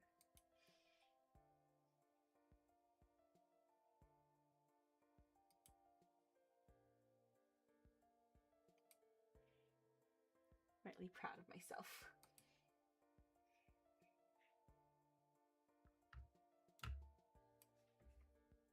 Well, why not?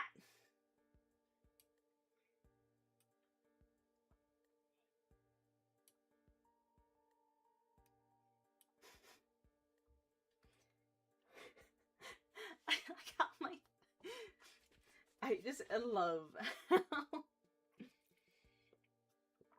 I just love how my title has been getting people. It's the funniest thing.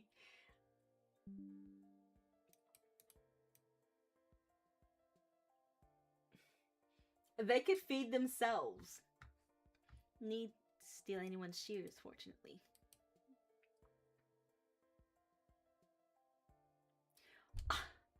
I really don't know what's going on, but thank you. I'm right by my mic.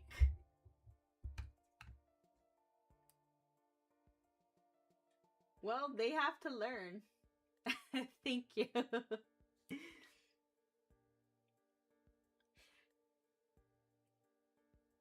But welcome in, welcome in. I am Villiana, your one and only villainess, and I am playing Crimson Waves on the Emerald Sea.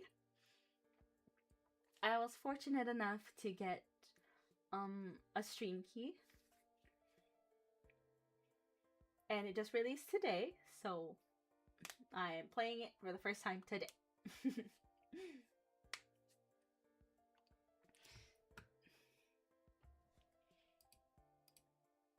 He's smiling, at least a little, which is significant for someone like him.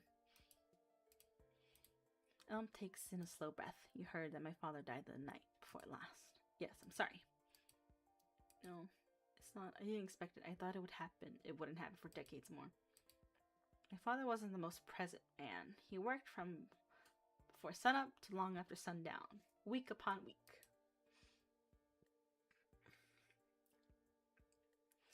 He especially threw himself into work over the past several years. I always thought he would work away his grief in time. Today that we were supposed to meet, you don't have to say more than you'd like. If you don't want to talk about your father, though, I've got a better set of ears than the founders. I tilt my head towards the marble.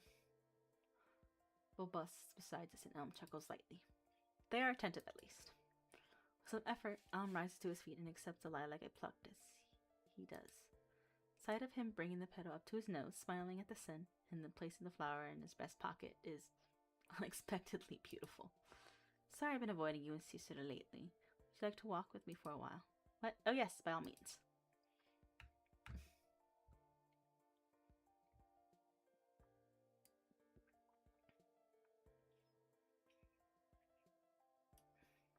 But also, if they suck at cooking, well, there are instant meals.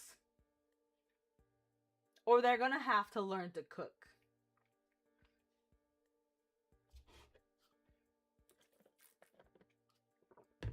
Or they better be doing one of the other chores in the house.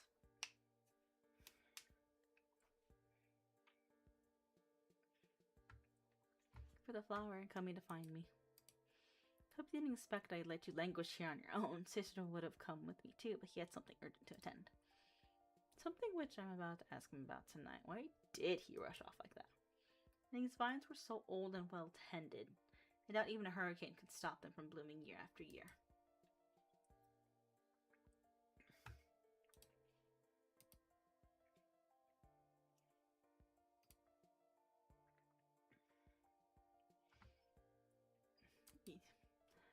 You can hear bitterness pulling down Elm's quiet laughter. We walk on through the garden and soon through the university gates and into town.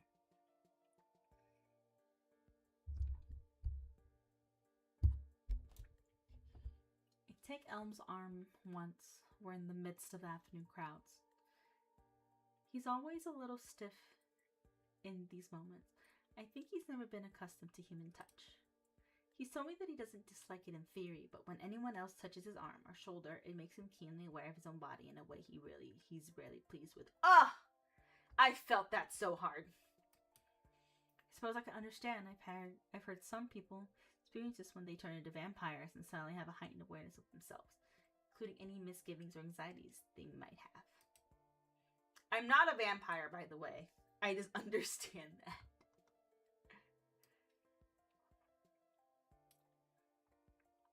In Elm's case, though, I've always wondered if it wasn't just that he spent so much time in his own mind that he rarely gives his body a second thought.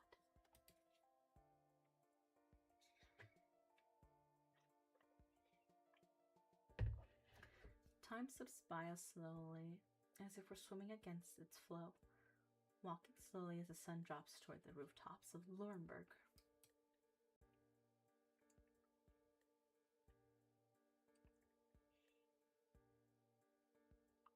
Once 3 summers passed, Cecil and I walked with Elm through these streets.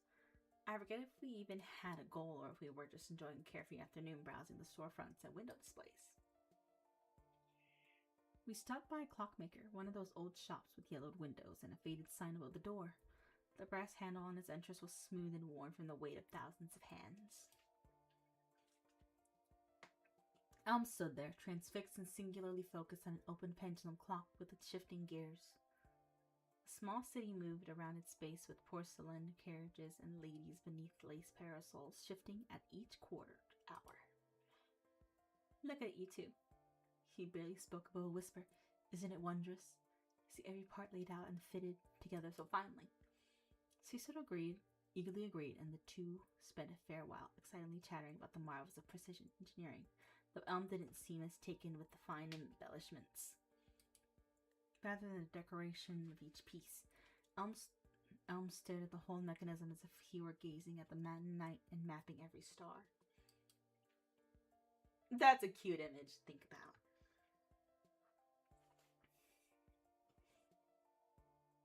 It's laid down plain to see, every piece and part in harmony. Could almost hear his words from all those years past, clear as the chime of that clock.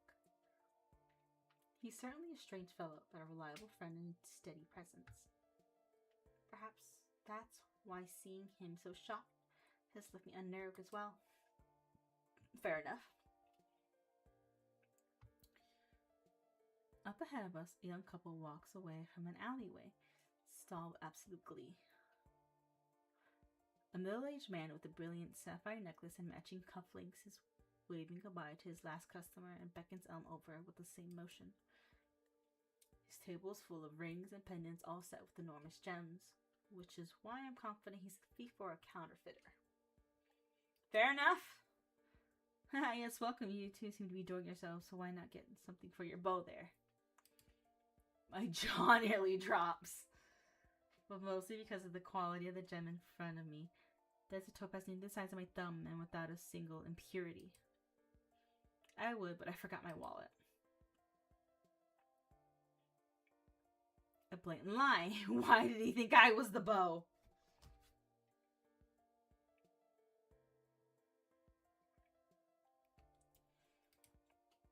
Come on, you think these are Prince's treasure, but I assure you they're more reasonable than you expect. You see, sir and madam, these are all reconstructible rubies.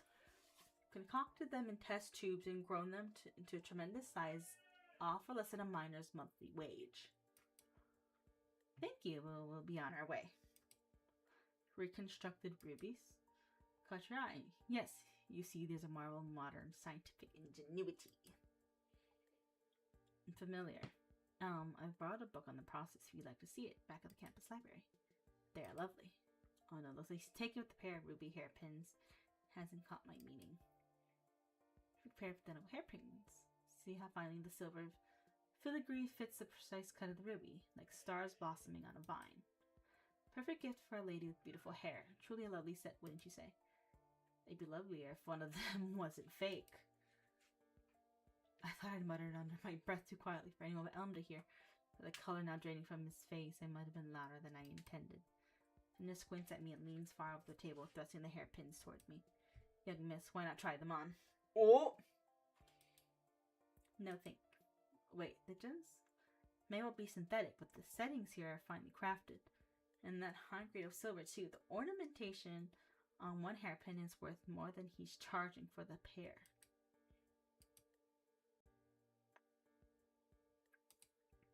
It's the finest synthesized gems in all the city. No, you haven't. What was that now? I thought. This cherry demeanor only held up while he thought we might still be gullible. Traded out his honey-flavored flattery for a sailor's rasp. Unfortunately for him, I spent weeks reading the latest chemical research into synthesized gems. Unfortunate for both of us, really. I mean, yeah, this is her thing. She's like, nuh-uh.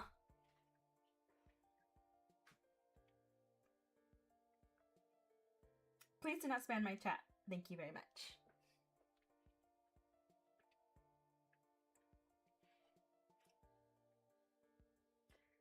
This is her thing. She has been trying to get people to back her.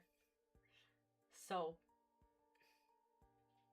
that's obvious. She knows a thing or two about this.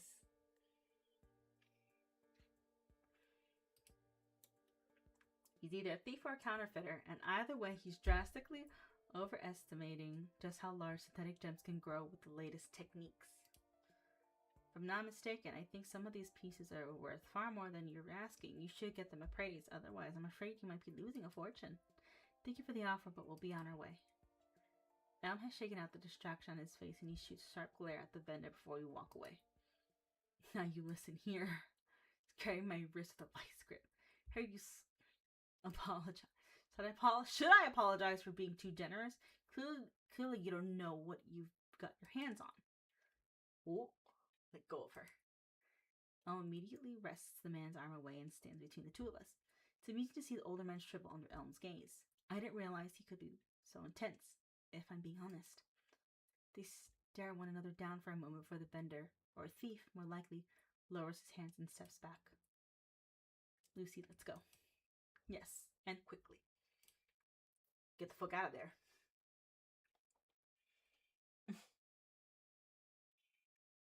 Elm turns down the street and I glance back at the likely thief as we go.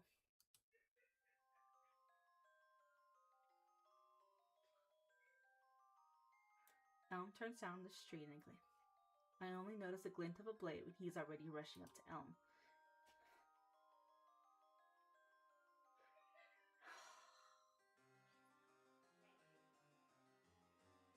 Hi, welcome in. I am Liliana, your one lonely villainess.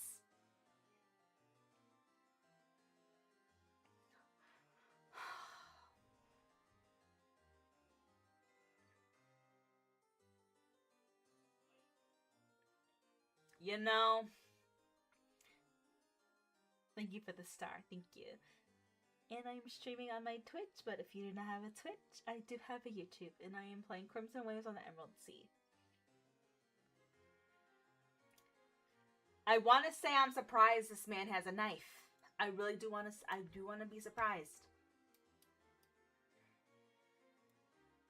But considering that she dragged him to filth because she knows her stuff, I'm not surprised. I think Elm's suffered enough recently, and this shoddy cad could stand to suffer a bit more. Don't have my full vampire strength back just yet. Should be more than quick enough to twist the knife from his hands. Let go of me. And more than strong enough to throw him through the collection of stolen baubles he's trying to peddle. Thank you to not trouble us further. Not likely considering how shady your business is.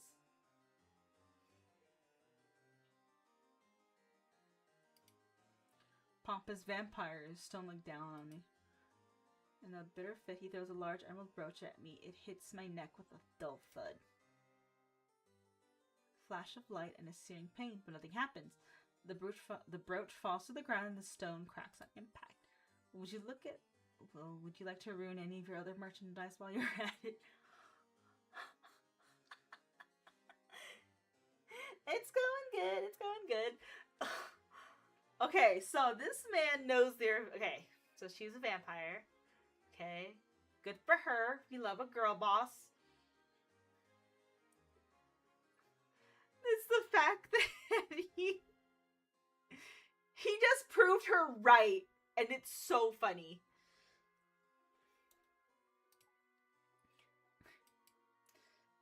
Scrambling like a squirrel caught on slick ice, the man scoops up his wares into a satchel and rushes away into a nearby building. He's certainly up to no good, and I'd be remiss to let him go after hurling such a sharp brooch at me. That was heavy, you know.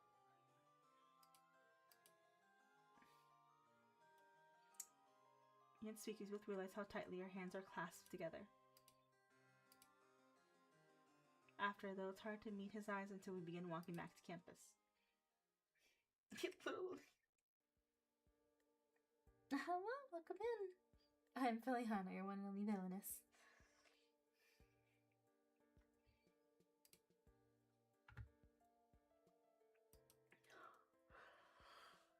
Oh my god. Oh my god, I'm getting tired. Elm's footsteps are steady as a pendulum, but his face isn't nearly as easy to read as a clock. Does he also feel a faint warmth clinging to his fingers? Ah! The sun is starting to stinge my eyes, so I duck into the shade of a tree.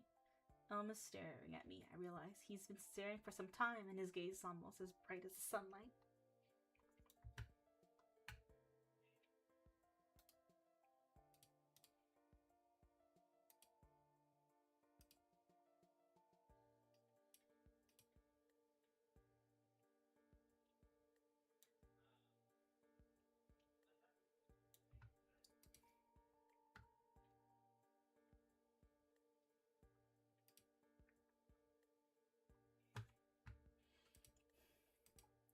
You a vampire?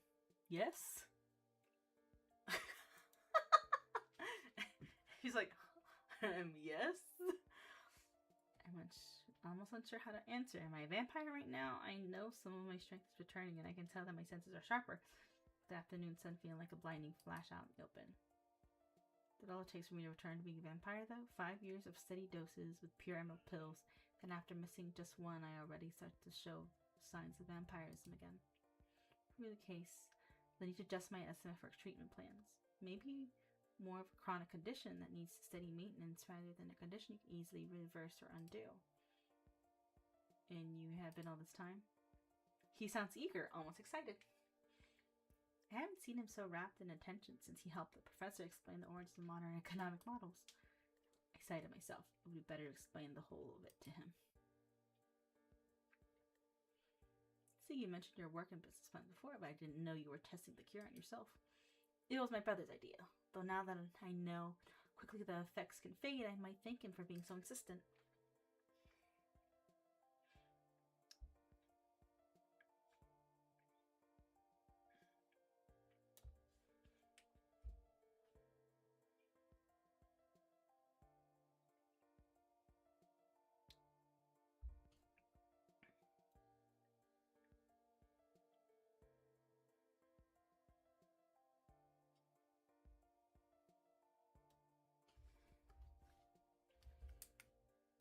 Was this testing? This?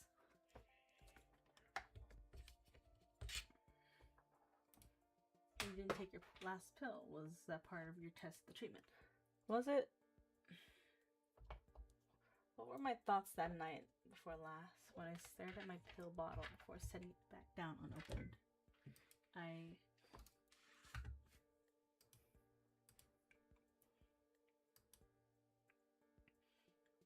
don't know. Yes, I need to see how long it took for the cure to fade.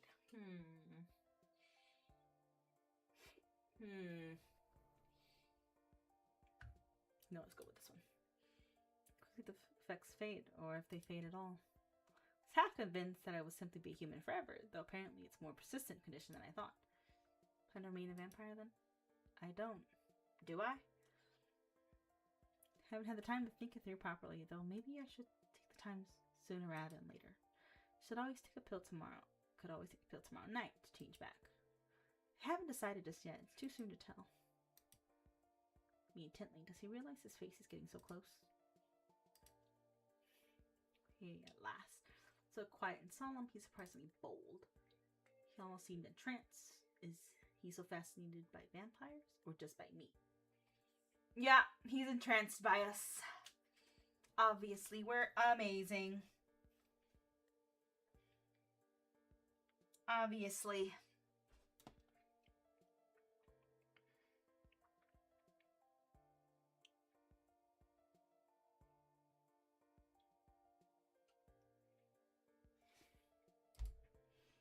Glad those synthetic gems didn't have a reaction to you, at least.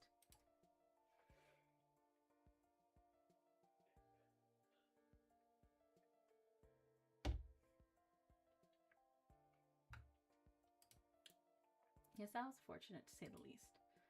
The street vendor couldn't possibly have had actual synthetic gems, could he? He's likely guilty of more than just a momentary outburst in any case. Those were lovely hairpins, though. Suspiciously lovely. Those gems were clearly fake, and he admitted as much. But the settings were genuine. What was his game? I haven't heard of any schemes of that sort. Perhaps Ambrose or Nemo might have heard something about this. Finally back in the campus gardens, thankfully. The cool breeze and gentle shade are a relief.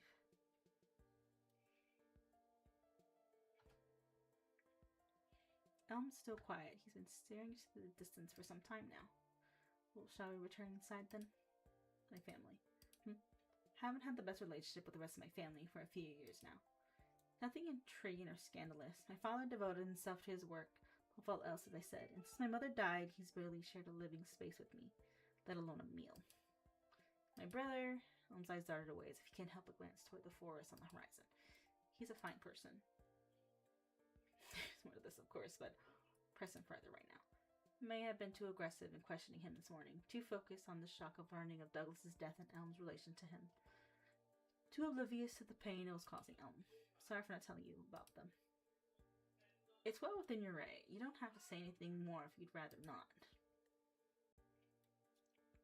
These are being considerate of him, okay? Okay, you know what? I think he's gonna be the love interest we go after, guys. It's looking like he is the one. He nods slightly for a moment. For a time, we simply stand beneath the arbor of lilac blossoms. Tomorrow, I'll meet Rowan and discuss a potential business partnership. I should likely ask around about this strange vendor too, in case there's something stirring in the city's jewelry market.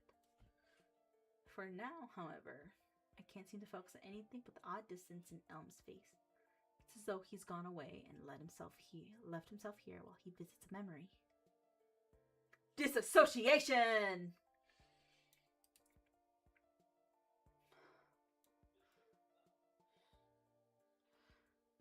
The bell chimes and signals the top of the hour, breaking us both free from the garden's calm. I've got to prepare for my meeting with Rowan. Still, I'm curious to hear if there's been any word on why the Coppers are still interested in Douglas's death. I've got another class to see. His hands slide over mine as he gently pulls his arm away from me. Thank you for finding me here today. Of course.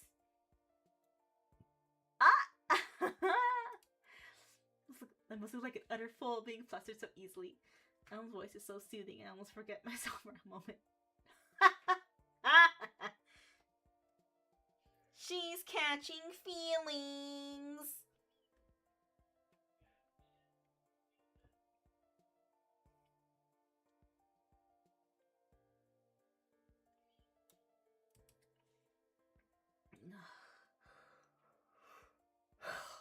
I'm yawning and oh, damn it!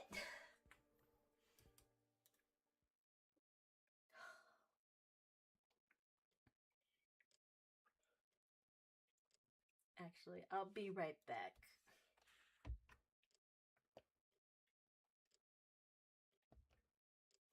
I'll be right back.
Okay,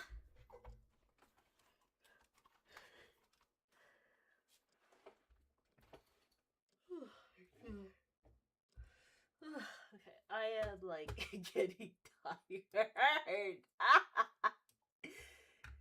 Oh my god. I'm invested though. Night falls quickly and then seems to stretch on for ages. Through Ambrose dinner Coke, Alvin,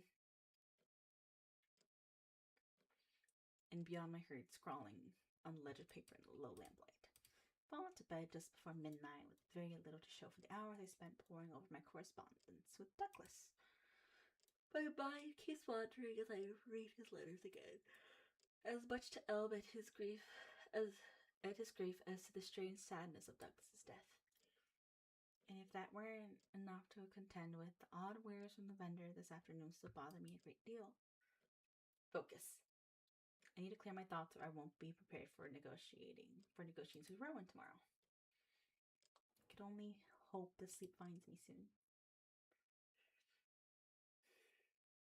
Oh god, flashback.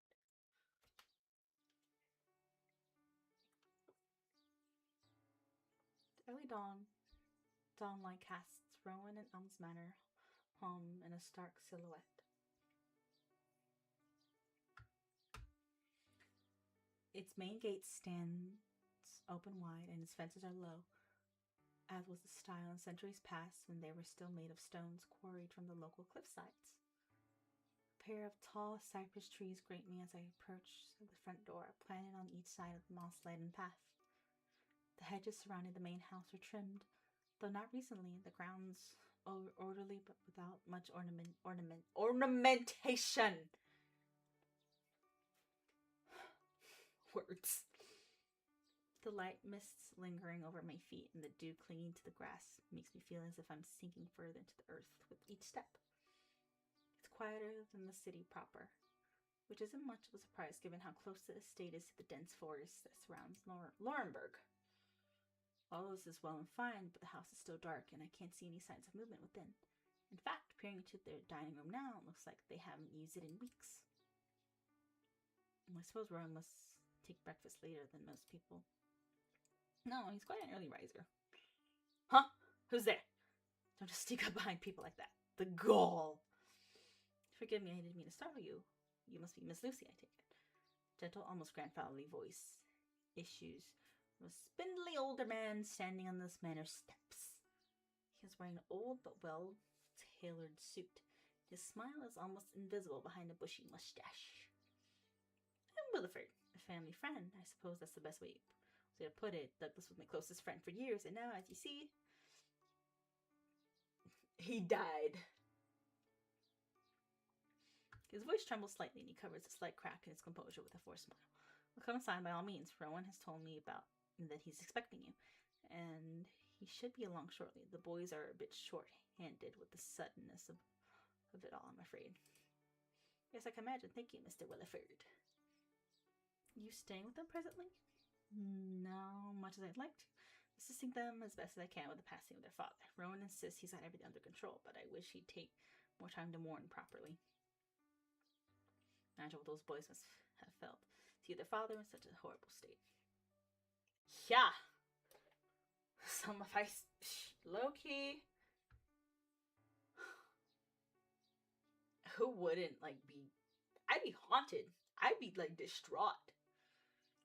Shakes his head as he's trying to shake an image out of his memory. Well, let's talk of happier things for now, at least. I'd be happy to show you to the parlor where Rowan finishes his breakfast. Thank you, that would be lovely. The kindly older gentleman, though I can tell he must be exhausted from the weight of his steps and the dark circles beneath his eyes. I don't doubt that Douglas's death came as a shock to him as well. He's likely been scrambling to help the twins reconcile with their father's standing business and his funeral plans on top of all of it. Do Rowan and Elm have no other family?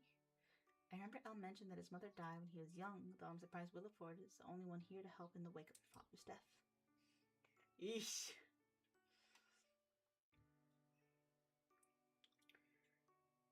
Williford guides me past the grand oaken staircase and into a small but pleasant parlor.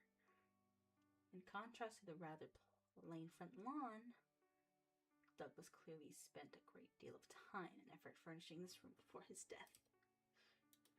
His portrait, painted in oils and stretched across a grand canvas, hangs above the mantel. After his death, he continues to look over this room and all who pass through it. The latest electrical fixtures adorn the walls, and the chairs are all neatly upholstered, similar to those in his office waiting room. In fact, their patterns and designs are identical. I'm not eager to spend long sitting in another of those armchairs, waiting alone on the clock as the clock ticks onwards. Please make yourself comfortable. I'm happy to accompany you here. Fetch refreshment if you'd like.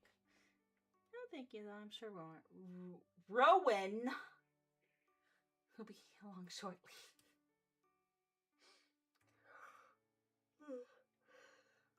Oh my god, I'm getting sleepy, and I hate yawning during stream.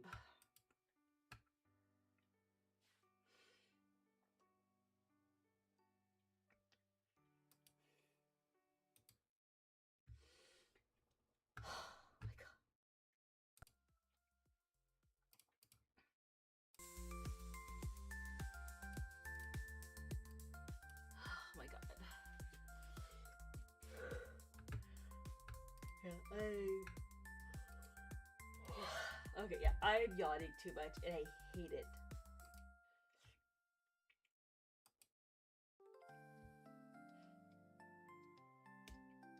And I'm just...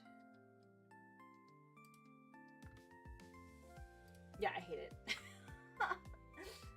I hate yawning on stream.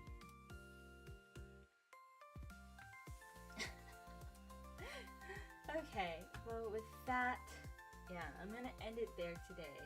I am gonna come back to this game though. I'm not streaming tomorrow. I'm not streaming tomorrow. Oh my god, I hate it. But I am streaming Friday. So look out for that. I am playing Stardew. Alright. So with that,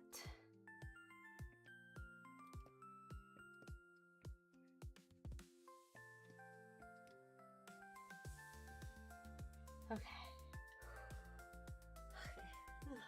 Oh my god. Ugh, I hate yawning. I don't mind yawning, I just hate doing it on stream.